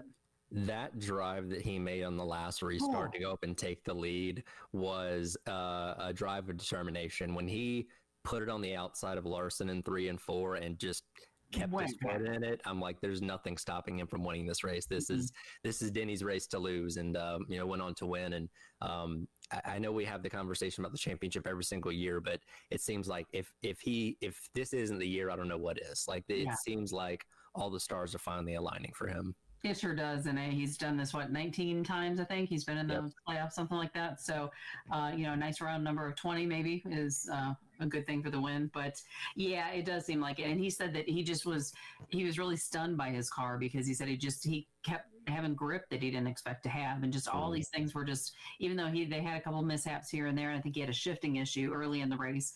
But yeah, that was pure determination. It was just like nothing could stop him. And winning this race, being the opening race of the round of 8, which the last couple of years has been at Las Vegas, usually a pretty good indicator of who's going to go on and win the championship. This is the race that Logano had won, last year and 2 years ago, or 3 years ago now, when he went on to win the championship. Because now that you locked yourself in, you don't got to worry about Talladega. You don't got to worry about Martinsville. You're just truly focused on what your car is going to be and what you need to do at Phoenix coming up in a couple weeks. So I do like his chances of winning the championship now, knowing that he can put his sole focus on that over the next 3 weeks. Yeah, and I suspect that he'll really be preparing for Phoenix, because that was one thing I had understood, that he had put in, what was it, something like 7.5 hours in the simulator in preparation for Vegas. So if he was that determined for that, now he doesn't, like you said, have to focus on these next 2 as much. His focus is on Phoenix. It certainly looked like William Byron might have been on his way to a victory and clinching himself a spot in the Final Four with only so many laps to go. He runs up on a car that he did not realize was slowing down a pit in Ty Dillon, and had one of the nastiest impacts we've seen in a while that torpedoed his day, and he went from first to finishing 36th, and now finding himself on the outside looking in as we go through these final 2 races heading towards the championship. Yeah, I mean, he's minus 15 at this point, and yeah, it kind of looked like he was destined to, win, or certainly a top 2 or 3, and yeah, and still kind of confused about the whole Ty Dillon thing as to whether it seemed like nobody knew he was pitting, or nobody communicated something, but you're right, that was such a blow and such a disappointment. So yeah, Byron's got some digging to do, and again, Talladega is not the place that all the uncertainties there. Yeah, I kind of look at the playoff cut line now and all these points, and I don't know what they're going to look like coming out of Sunday. You can have a plan, you can have an idea of what you're going to try and do at Talladega, and then one person makes one wrong move, takes out half the field, and this all goes sideways. The only person that can feel good about themselves right now is truly Denny Hamlin, because he has locked himself in the Final Four, and doesn't matter what he does in the next 2 races, but everybody else has to obviously fight for their lives. And this is kind of the controversial thing about putting Talladega in the round of 8, is like, when you're trying to determine the championship for, this could really throw a wrench in the plans, and Ryan Blaney had the tire went down. He ends up finishing dead last. That hurt his day, but both he and Logano are really, really good super speedway racers. Both those guys have won at Talladega multiple times. Would not shock anybody if they went on to win this race and lock themselves into the Final Four. So nobody's out of this thing yet. No, everything's still pretty darn close. And I suspect that Hamlin probably is just going to kind of be riding around and just, filing his nails as he's driving. He's not worried about that at all. But yeah, that was disappointing to see what happened with Blaney. But again, Penske cars are good, and again, they know what to do in playoff time. So I don't count them out. Well, it would benefit all the other guys to ensure that none of the Penske cars get through, because they're so good at Phoenix. Yes, they've obviously won the 3 next-gen championships so far. If you can keep the 22 and the 12 out of the Final Four and prevent Penske from having a shot at the championship at all, that would obviously benefit everybody the best, because again, they know how to perform when the lights are brightest, so to speak, when it comes to this championship format. Yep, 100%. And like I said, JGR sure seems difficult to beat. I mean, right now he has 3 of the 4 cars in the top 4. So, but Penske, you just can't rule him out. Yeah. Larson's sitting the best right now, plus 35. Christopher Bell at plus 20. Chase Briscoe at plus 15. But again, all that can just go out the window with one wreck in stage 1 on Sunday. So nobody is feeling good about themselves, with the exception of Denny Hamlin. And that's what makes this exciting at the end of the day. Yeah, no, it really does. And I'm anxious. I can't believe we're to this point in the season already. I just am kind of stunned that we are 3 races left. But okay, let's lock and load and see what we have. This time next week, we'll be talking about the penultimate race to set the Final Four at Martinsville, and this championship Sunday after that. So looking forward to it. We'll talk to you next week, Jen. Sounds great. Thanks. That'll do it for the Extra Point. Coming up next, Gamecock Central Takeover Hour presented by Firehouse Subs here on your Wednesday on the Game.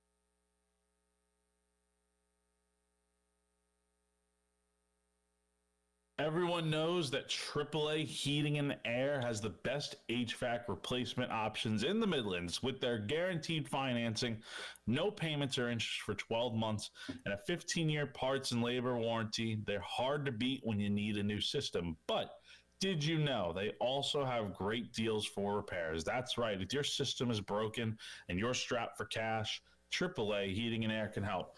They'll get your repairs done with payment options for up to 12 months and also no credit check required. That's right. So if you are the homeowner, all you need is a valid bank account. That's it. That's all you need. So don't wait. Call AAA Heating and Air today and get your comfort back on track. AAA Heating and Air, comfort you can trust.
11 o'clock on your Wednesday morning. Welcome in. Gamecock Central Takeover Hour presented by Firehouse Subs.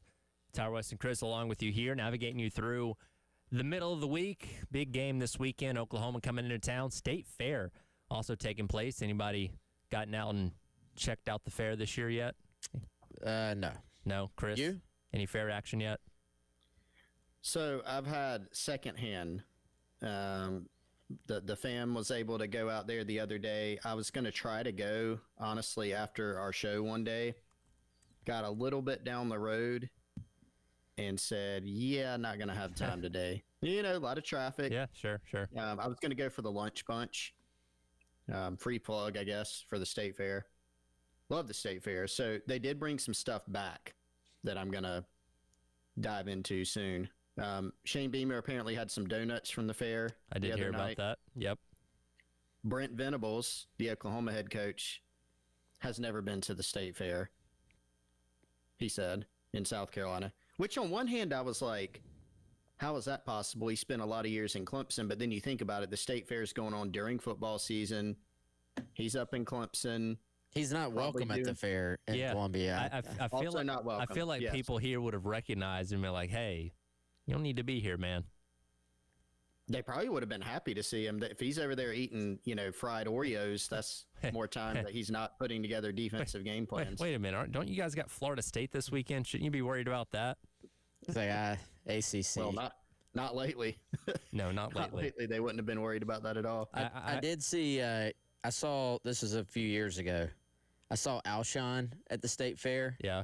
With like some family members. And he had like kind of a hoodie on. I made eye contact with him, and like kind of not from like right in front of him, but like a little bit of distance. Sure. And he I saw that he knew that I like recognized him, and I just gave him the nod, and I was like, I'm not gonna do this to you. It was the I'm trying to have a normal day with my family. Please don't out me in front of all these people where I have to spend the next 10 minutes taking pictures and signing autographs and stuff. I picked up everything he was putting down just with that glance, and I was like, I'm just going to move on. Yeah. Now, I remember I called when Devontae Holloman was getting recruited, former Clemson commitment, and I want to say I called him, at one point when he was on campus and like he had gone over to the fair and was like, I'm at the fair with my family. I was like, okay, I'll let you do that. Sorry. That was a polite way of saying. That was a polite way of saying, please leave me alone. Buzz off, yes, which is fine. Devontae's a great guy. Yeah, well, look, I'm sure in covering recruiting, you guys have probably been told in less than flattering ways, please leave me alone. So at least he was nice about it. Happens every now and then. Yeah, well, it's the nature of doing the job. Either way, I guess Brent Venables wouldn't have been in the mood to go out and enjoy the Texas State Fair after how Oklahoma lost this past weekend to Texas as a favored team. Yeah, guys. So, you know how our kind of opinions of teams just shifts, changes. I guess you get more and more information. I'm not gonna lie. I kind of had Oklahoma as being for real. And, obviously, like we always talk about, there's levels to all this. What does being for real? Are they much better than last season's version of Oklahoma football? Absolutely, 100%. And obviously, Mateer did not look like himself. I mean, I give all the credit in the world for him for playing. As a Texas guy playing in that game, it obviously meant a lot. Now, the graphic they showed with the examples of the couple of different surgeries that he may have had to his hand, I was like, how like should he be playing? Sure. But I respected, especially in today's college football world, as much as we beg these guys to go out and compete and to play for your school and to not care about the money and all these things, I got to give credit to him for playing. He did not look like himself. However, I do think this loss to Texas does make you reassess just a little bit of, all right, what do we know about Oklahoma? We know for a fact they have a fantastic defense. They had a fantastic defense last year as well. We know when he's right, they have a really, really good quarterback, and that can change things. Also, though, you go back, you start to look through the schedule, you're like, all right, you did beat Michigan at home. That was supposed to be, that was a marquee win. It's a big win. Michigan just also themselves went and got just kind of beat up by Southern Cal. Close win over Nebraska. Close win over Wisconsin, who's not very good. And Oklahoma has a close win over Auburn, who, has a close loss to Georgia. We know they're capable, but it's like, all right, it's a win, but is that a great win for you at home? Right. Maybe not. So I do think we're still kind of forming our opinion on a lot of these teams. Oklahoma sits here at 5-1, 1-1 in the SEC. They're favored over South Carolina. It's going to be a tough game for South Carolina. In some ways, though, I almost look at them a little bit like I did LSU. Like, yeah, it's a good record. You're going to have to play well. South Carolina did not play well enough to beat LSU.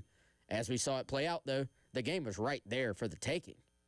I kind of, early thoughts on this one, am having similar vibes about this game as I did about LSU in terms of matchup. Yeah, I think when you look at Oklahoma, the defense is what pops first, obviously. I mean, I went through, they were first or second in almost every major meaningful defensive category before the Texas game. And even after the Texas game, they're still way up there. I mean, you look at the stats, they're downright scary, especially when you look at it through the lens of a South Carolina team that has struggled in a lot of the areas that Oklahoma has excelled in. An obvious one, right? Tackles for loss.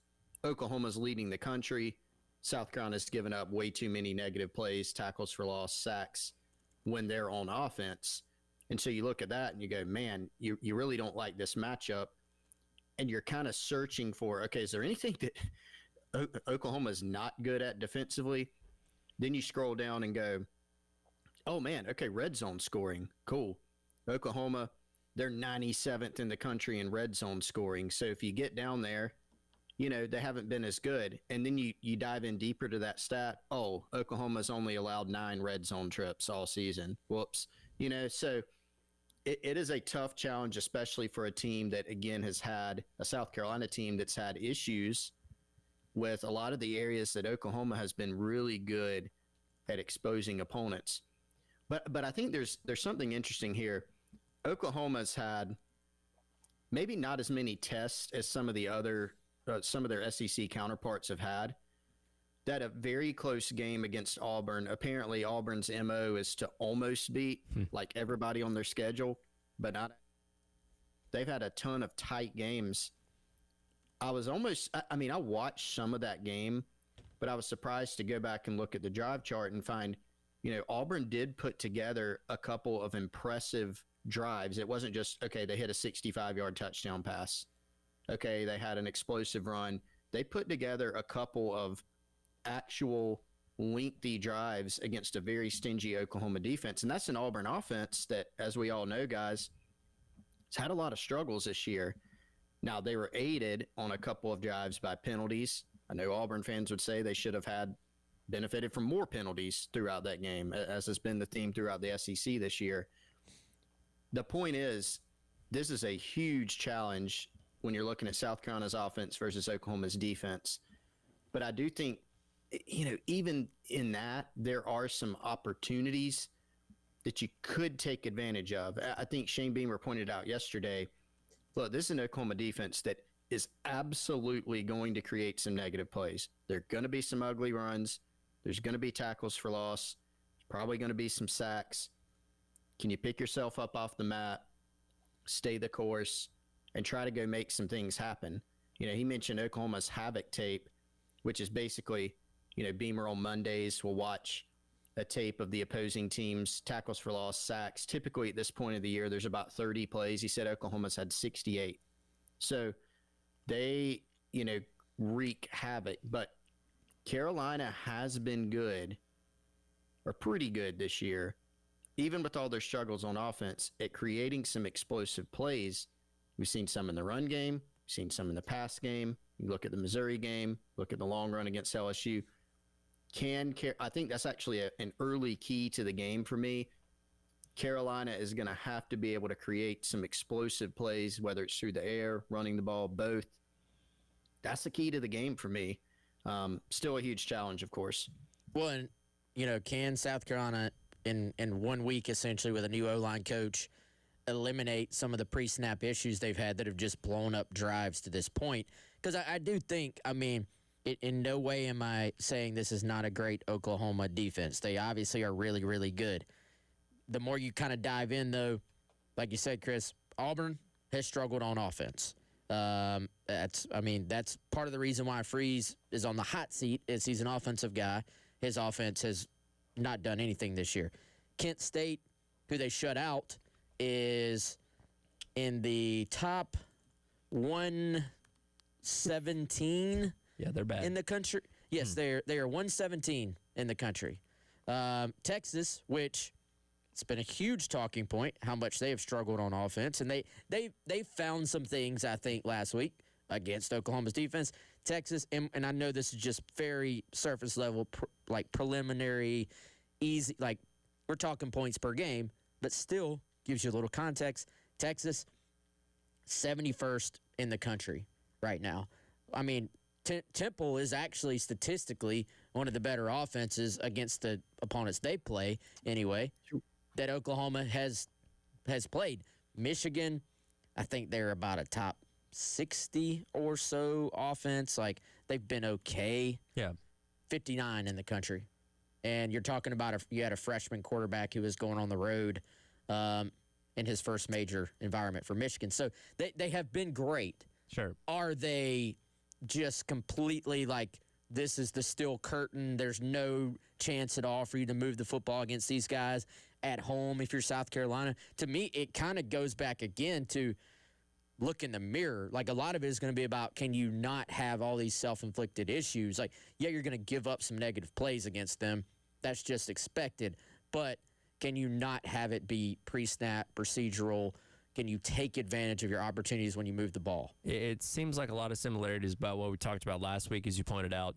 Going into LSU, and their defensive numbers were really, really good. Carolina was able to finally run the ball effectively, despite the fact they were seen as a pretty good run defense for the most part. You had a quarterback that was going to that game that we didn't think was 100%, and you had an offense that couldn't really run the ball that well. Now, yes, LSU did have some good yards on the ground in that game on Saturday, but Carolina was still in position to win that at the very end. They just end up coming up short. So you have a great defense in Oklahoma. You have a quarterback that's probably still not at 100%. He's been practicing this week, so maybe he'll be more prepared than he was a week ago, and an offense that is struggling to run the ball as well. So a lot of key elements from last week just kind of carry over to this week. And again, Carolina put themselves in position last week, and you hope they can do that once again on Saturday, where it seems like points are definitely going to be at a premium, possibly for both sides. Well, guys, we're once again talking about how healthy is the opposing team's quarterback? Yeah. Are they able to play up to the standard we have seen them play before? Yeah, absolutely. Obviously, the big question for Carolina is what's the offensive line going to look like? What can we expect to maybe be different, if anything at all, going into this weekend? We'll dive into that coming up next. It is the Gamecock Central Takeover Hour presented by Firehouse Subs here on your Wednesday on the Game.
All right, guys, let me tell you about our friends over at Krantz Cooling. Head on over to KrantzCooling.com. That's Krantz with a K, coolingwithak.com, or give them a call, 803-672-3224. the seasons are changing soon. We'll be giving away the Columbia Heat for a chill in the air. And why don't you go ahead and just make sure that you don't have to call them when you need them because something has gone wrong with your furnace, something has gone wrong with your heating system. Go ahead and call them now about preventative maintenance. Let them go ahead and come check out what you've got going on, give you that peace of mind going into the winter months. And, you know, if that's home or business, they can actually help you out. For me, our AC went out, I guess, about a month ago. We called them up, got it figured out. And one of the great things about it is 0% APR for 60 months on qualifying equipment if you present the coupon from their website. So if you're having issues or you just want to prevent issues, call Krantz today, 803-672-3224.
Coach Elliott's just a little bit more like hands-on, like he's right in the middle of it. Like even during the play, he's like a linebacker pretty much in the middle of the play, just talking to them, communicating with them throughout the play. So.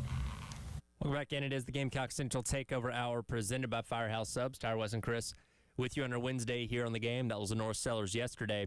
Talking to the media when asked the question of what differences has he seen out of Sean Elliott is now the offensive line coach after Lonnie Teasley got let go on Sunday, and he mentioned him being more hands-on. And obviously, this is a job that he's done here before. He's done it other places, something that he's very, very familiar with, and he's bringing a certain intensity to that job that and that role now that we know was obviously a trademark of him as a coach. And I think the question becomes now, because everybody, again, this move to remove Lonnie Teasley and put in Sean Elliott as the offensive line coach is one that people have been clamoring for a very, very long time. The question becomes, okay, what changes, what can be different specifically this weekend when you see your first game with him in charge of the offensive line? And look, they're not going to suddenly go out there and be the best offensive line you've ever seen, but there can be small areas of marginal improvement, namely, if nothing else, you just like see the pre-snap penalties get cut out, which again, we know that they are working on those things each and every week and trying to get those things filtered out, but for whatever reason, it was not working. And we'll see if in just a couple of days, Sean Elliott can do anything to improve that. Yeah, I don't think you can expect there to just be wholesale improvements in really what is a couple of days of practice, honestly. I mean, you a lot of what you're doing, too, is based on like game plan specific things, and you're not really – you can do some work getting back to basics and stuff. You do individual drills, but it's just a short period of time. Now, are you going to change the scheme completely? I would say no. You can install a couple of different plays, a couple of different looks going into a game, but for the most part, you aren't changing all that. I think the interesting thing about it to me, and the thing Beamer has talked about, is you're going to have a different voice in the room, maybe a different type of motivation, and there are some things you can change in terms of how you're teaching the techniques. So it could be the same run. It could be the same play. Could be, it's inside zone or zone read.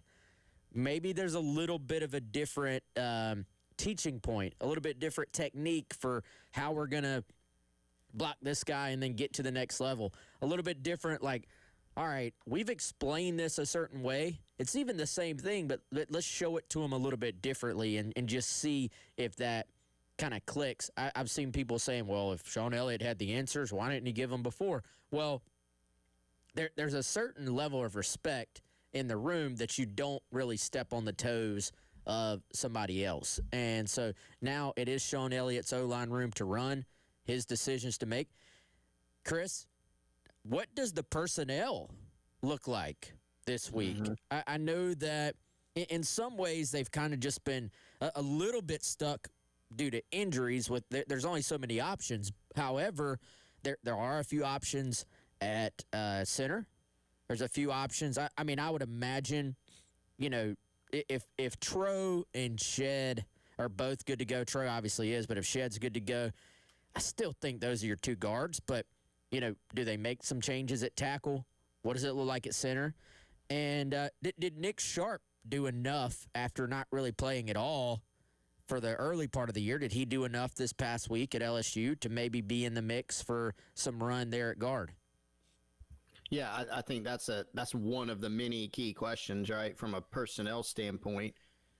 All we know so far, and we'll get at least a little bit of clarity tonight when the first injury or the availability report from the SEC comes out.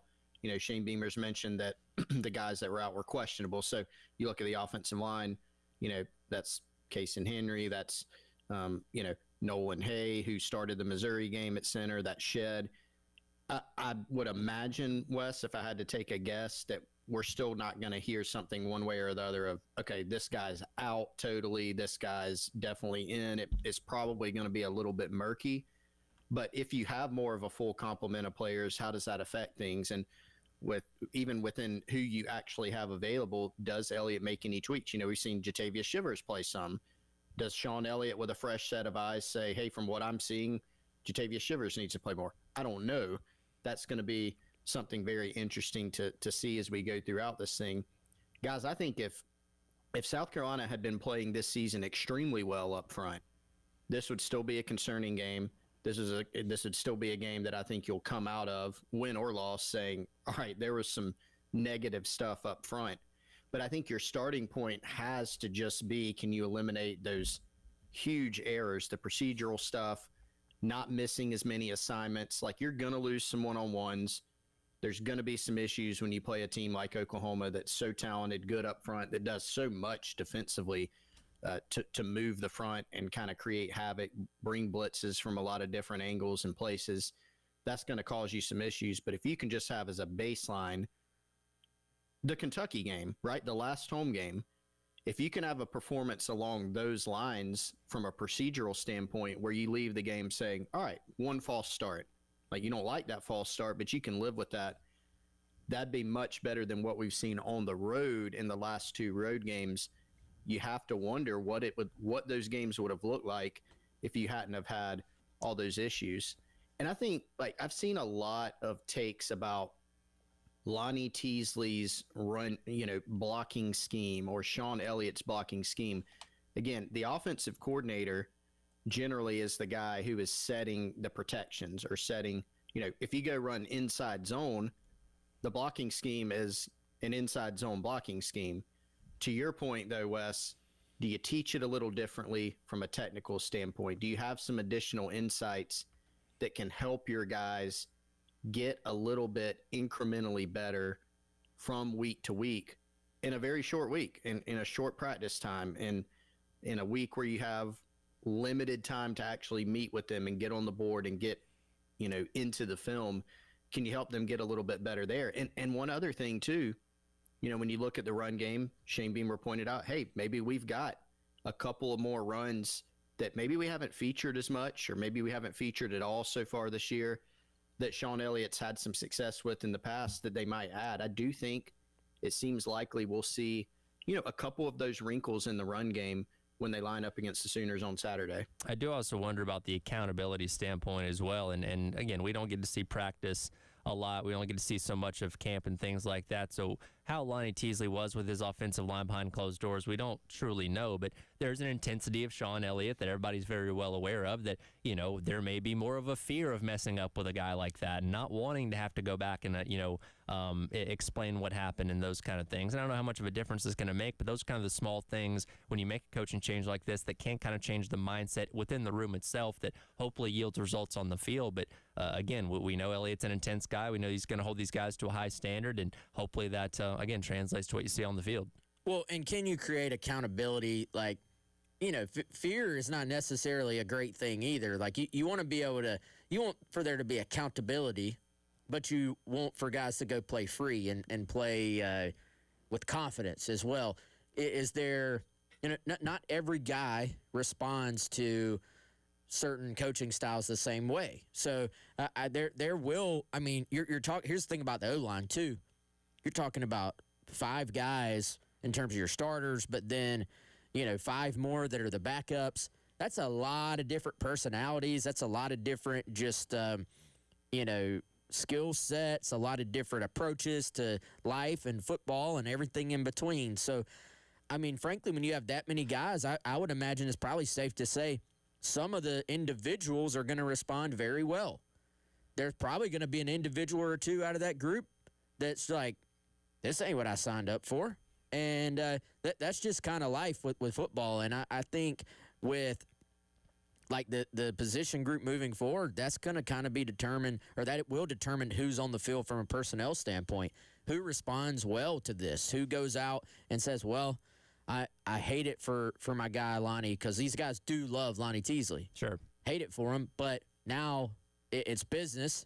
I got to go perform. I got to perform for my team. I got to perform for myself as well. Like, all these guys have just, I would say, goals of playing at the next level.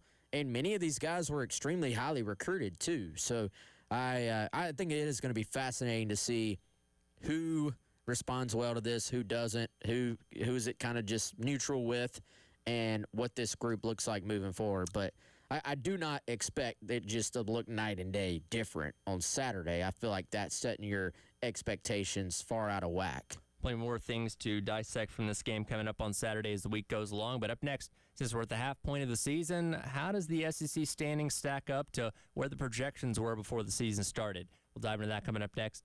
It is the Gamecock Central Takeover Hour presented by Firehouse Subs on your Wednesday on the Game.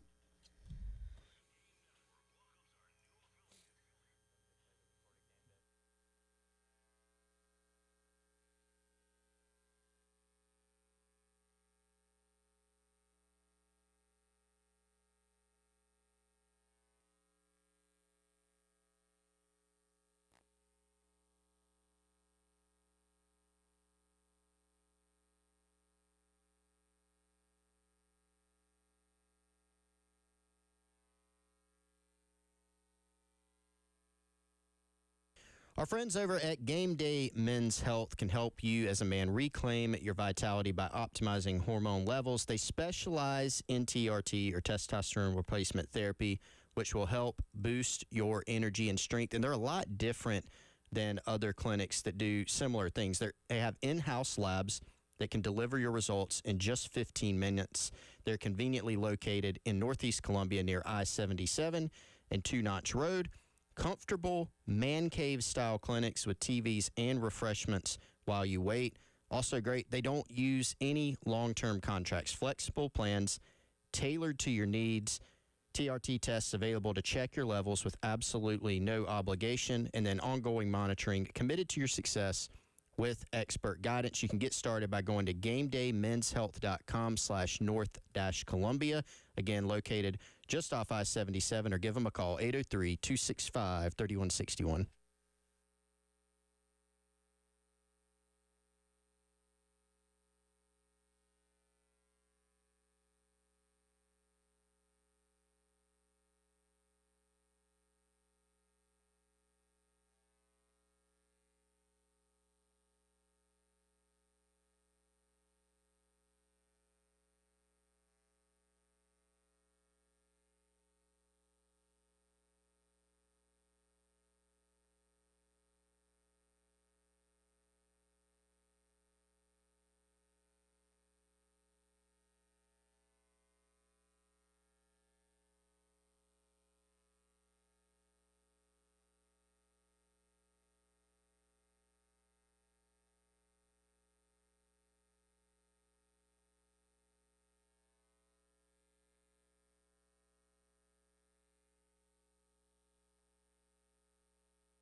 Welcome back in. Gamecock Central Takeover Hour presented by Firehouse Subs. Tyler West and Chris with you on your Wednesday on the game. Busy week. Tomorrow, post-game show going to be live out at U.S. Brick at 300 Hugie Street right here in Columbia from 3 until 6. And then on Friday, their tailgate show out at Krager Showrooms on Gadsden Street, the place formerly known as the Nest over in the Vista. You can come hang out with them from 3 until 6 as well. get some great food from Coyote Grills, and enjoy some Savage Craft beer as well. So definitely going to be a good time out there tomorrow, or that's on Friday, out at Krager Showroom, and then tomorrow out at US Brick. So we are pretty much halfway through the season. Everybody in the SEC, with the exception of Kentucky, has played 6 games so far. And I get it, we're still early in conference play, so a lot of more conference games to be played down the stretch. But I think the halfway point is always good to kind of go back and look at projections before the season of where things were expected to be based on where they are as of right now. So yesterday I went and looked at the preseason SEC poll in terms of the projected order of finish. Do you guys remember who the top 5 in this poll were prior to the season? Oh, boy. Texas first. Texas was first. Alabama second. Alabama was third. Georgia second. Georgia second. Alabama third. Yep. Ole Miss. Nope, not Ole Miss. Really? Nope. Okay. Oklahoma. Nope, not Oklahoma. Okay. They didn't do enough last year. Texas I was just A&M. wondering because, people were higher on them going into this year. Texas A&M. Nope, not A&M. Just tell us this one. 4 and 5 were LSU and South Carolina. LSU. Yes, LSU was projected to be 4th when the season started. And again, we're still at the halfway point, and this is the projected order of finish when it all nets out at the very end of the regular season. But it's interesting to kind of see where teams stand at this point now that we've played 6 games, and most teams have played at least 3 conference games for the most part so far. Do you want to take a guess at which team has the biggest negative differential from where they were expected to be and where they're currently at right now?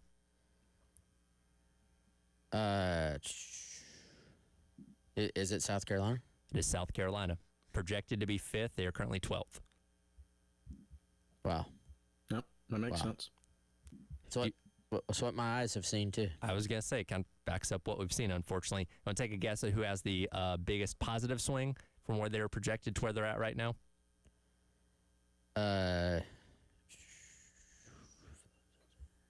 Vanderbilt. Almost. Not quite. Yeah, Vanderbilt, they played 2 conference games, so. Texas Tennessee. A&M.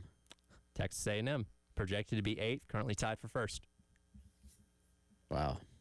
Okay. And again, there's a lot more football left to be played. A lot of ball left, Tyler. A lot of SEC football, obviously, now that pretty much everybody's got the majority of their non-conference stuff out of the way. But kind of an interesting snapshot of where things stand.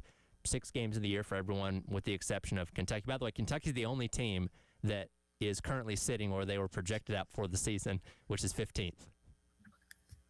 The only one that so far we're right on. Who's last? It was projected last was Mississippi State. Okay, yeah, makes sense. So Kentucky and Arkansas are technically tied for 15th, so you can decide which one of them is dead last, I guess. Kentucky. No conference wins. Kentucky, right? So Kentucky, I guess, theoretically would be last in most people's opinion. Yeah. Auburn also 0-3 in the league there, right? Yep. So they were projected 11th, but yeah. Who do y'all think the number 1 team in the SEC right now is in your personal power rankings? I would imagine it's between Ole Miss, A&M, or Bama. Last week, before the latest round of games, I had Ole Miss up there because they were the only team that actually had 3 conference wins. They were 3-0. Yep. They had a non-con game this past week that they kind of struggled in, by the way, against Washington State. Now A&M and Bama have caught up, and everybody's 3-0. Now Bama does have the 1 loss out of conference at the beginning of the year to FSU. At the same time, Bama's playing some of the best ball in the country right now and in the conference. So I almost lean toward A&M right now just because they're 6-0. They're 3-0 in conference. And they've looked a little more impressive, frankly, than Ole Miss has. But if you argue for any of them, I think it makes sense. A&M is doing it without making headlines, with the exception of like the Notre Dame game where they had the wild ending and Notre Dame missed the extra point and Marcel Reed drove them down for the late touchdown. Like, they really haven't been talked about a whole lot, and I think that's the way Mike Elko likes it. Like, that kind of seems to be his brand as head coach, is flying under the radar, just going about your business and handling teams the way you need to. Defense is really good. Marcel Reed's taken a big step forward in year number 2. I think the popular answer is probably Alabama.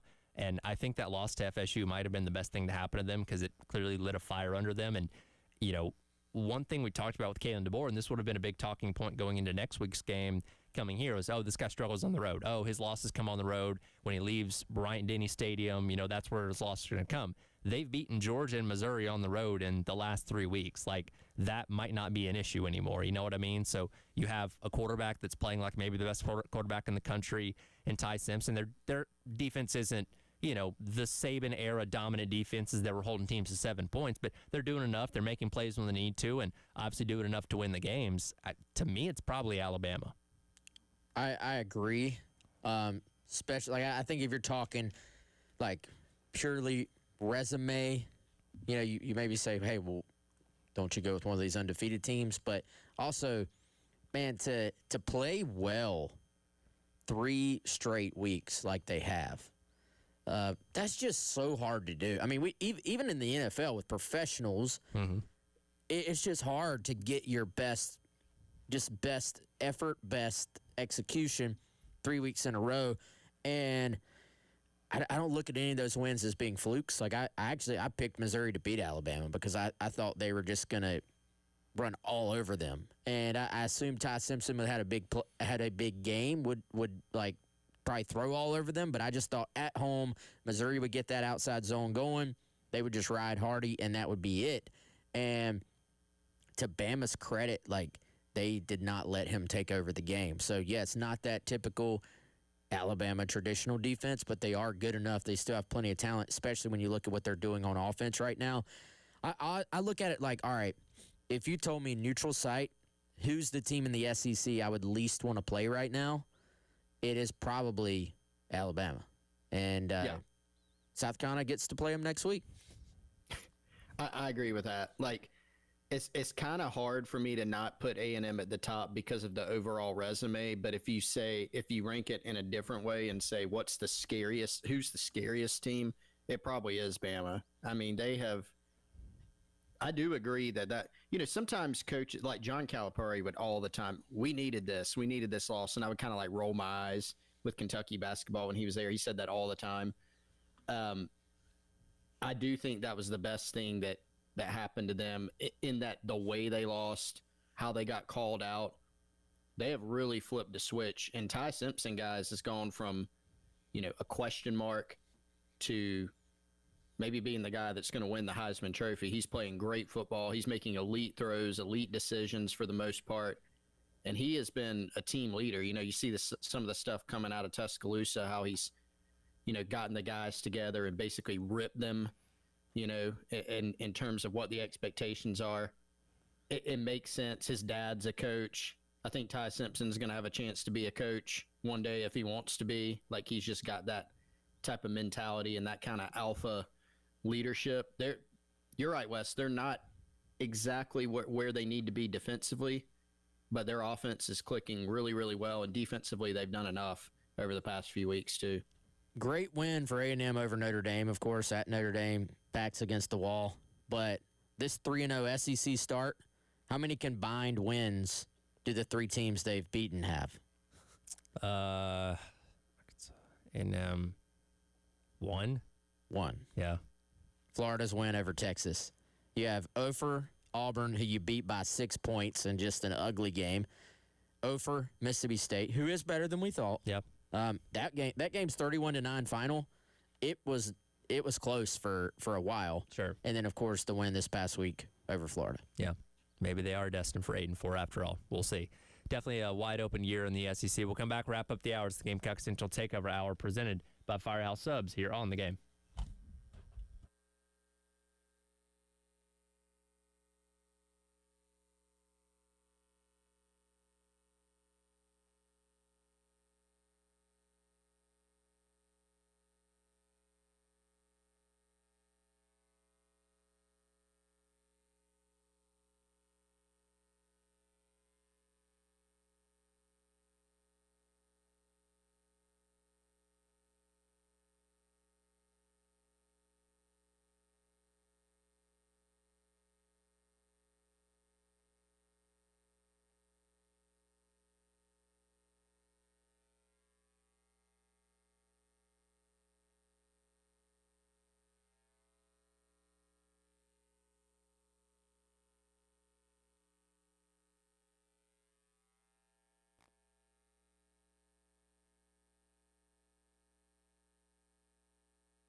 All right, welcome back in. It is the Gamecock Central Takeover Hour presented by Firehouse Subs. Tyrus and Chris wrapping up your Wednesday here on the game. You know, this Penn State story with James Franklin has obviously dominated the headlines of college football this week, and I've been waiting for a little bit more of the background of what happened here. Chris Lowe and Pete Nakos just earlier on this morning did drop a story, and I won't give away all the details, so you need to go read it over on on3.com, but it's very clear, and I kind of assumed this was the case based on how quickly this happened. This was something that had been boiling for a while, it seemed like, with Franklin. This, and as the athletic director said the other day, this wasn't a rash decision that was made on Saturday. This has been building up for a while, and we know in today's world of college football, the people that have the means and the funds to influence and fund the program have a pretty strong say, and it sounds like they were not thrilled with that 4-21 record against top 10 teams, and they were seemingly waiting for their opportunity to make a move, it seemed like. Yeah, certainly go check that out from Lowe and Nakos, two of the GOATs, honestly. And I think, guys, it's kind of one of those things where you're like, all right, be careful what you wish for, because you were winning games at an extremely high clip. Now, every coach kind of has an expiration at a certain school. I think once you start getting into a decade, 10, 11, 12 years at a place, people start to get tired of how you talk, tired of what you say in press conferences, tired of the little sort of things that I guess make up the identity of how you play. And for them, it was certainly, hey, you just cannot seem to win the big game. I'm a little bit still surprised, because you're talking about a team that was able to go to the college football playoff last year. And, guys, is probably – you would have been set up in the new college football world. The playoff is not getting smaller. If anything, the number of teams going to the playoff is getting bigger. And so if you're in a situation like Penn State, you probably could actually project to go to the playoff a bunch the next few years by keeping James Franklin. Now, the argument to the other side is, well, if you get there but don't win, is it even worth going? I would still say there's a lot of advantages in recruiting to being like, hey, you're perennially going to play in the playoff, right? Right. Yep, I think absolutely, and it is interesting, and you mentioned the playoff expanding. They went back and retroactively said, hey, if there was a 12-team playoff in the prior 10 years when we were doing the 4-team format, Penn State would have been in just about every single year with how consistent that they were. James Franklin, it's almost kind of like a old pair of shoes that you have, that there's nothing wrong with them, and they're still reliable. They're not falling apart or anything, but sometimes you just want to say, hey, I want a fresh pair that looks better, looks cleaner, that sparkles a little bit more, and that's kind of what they're doing here. But you're right, you are taking a very big risk, and like we talked about yesterday, I believe Chris and Jack and I said, kind of like the Georgia situation with Mark Richt. You were consistent, winning 9-10 games every single year, but not getting to that national championship level. They made the move. It obviously worked out for them, but that is usually kind of the exception, not really the rule. Matt Rule maybe ends up being the coach here at Penn State. We'll see. Nice. But you're walking a very, very fine line here, because this could go in the complete other direction, where you suddenly become a perennial 7-5 team, and the message board is suddenly filled with, man, I really wish we hadn't gotten rid of James Franklin a couple years ago. Yep. Either did we mess up by not realizing what we had? Did we hire the wrong guy? You could do a lot worse. And I think most Penn State fans recognize that. I think Penn State, you can't do a lot worse than, doing what they've done in the last 3 games. But it does seem like, guys, there was just an expiration here. Kind of like, Mark Richt, maybe if there was an expanded playoff when he coached at Georgia, heck, maybe he's still there or had just retired a couple years ago, and Kirby Smart never happens. But even in the midst of winning, and I think he won, 2 SEC titles there, he didn't have an expanded playoff. He was still having success, but there just came that expiration date, and there came that opportunity to hire Kirby Smart, who was, you pointed this out, Tyler, as many boxes as Kirby seemed to check. It's still a risk. Still not a guy who had ever been a head coach before. It's obviously worked out wonderfully.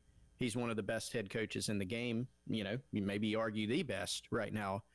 But it was a risk. And so they're certainly taking one here, which I think they know. It just seemed like that, and I'm not going to spoil the Lowe and Nako's story either, but seems like James Franklin would have had to have a special season, maybe just to stay in general. Like maybe they just missed the playoff this year and he gets run out. Maybe they make the playoff, get bounced early, and he still gets run out. Like, you know, you never know. I think this 3-game stretch wasn't like the reason for it, and that there was just some revelation of, okay, we got to make a change. It seemed like more of it created the opening to do what some people had been wanting to do for a while and get a fresh blood in there. It reminds me a lot of when Jim Harbaugh was with the 49ers and there was the talk of, well, even if they win the Super Bowl, this guy's out of here because they're just ready to be done with him. They didn't win the Super Bowl that year and obviously went to Michigan, and we know what happens. But when you're kind of done with the coach, you're done with the coach no matter what the results are. And that kind of seems like, again, go read the story from Chris Lowe and Pete Nakos. It's very detailed, but that kind of seems like what the situation here was with Penn State. Yeah, and I mean, a few weeks ago, game day was there. Penn State was the heart of college football for that week. Saban was dressed up in a mascot outfit. Yeah, that was 2 weeks ago. To watch your program. Now, you're out. Insane. We'll dive more into Oklahoma coming up tomorrow as the week rolls along. It's been the Gamecock Central Takeover Hour presented by Firehouse Subs. Halftime show up next here in the game.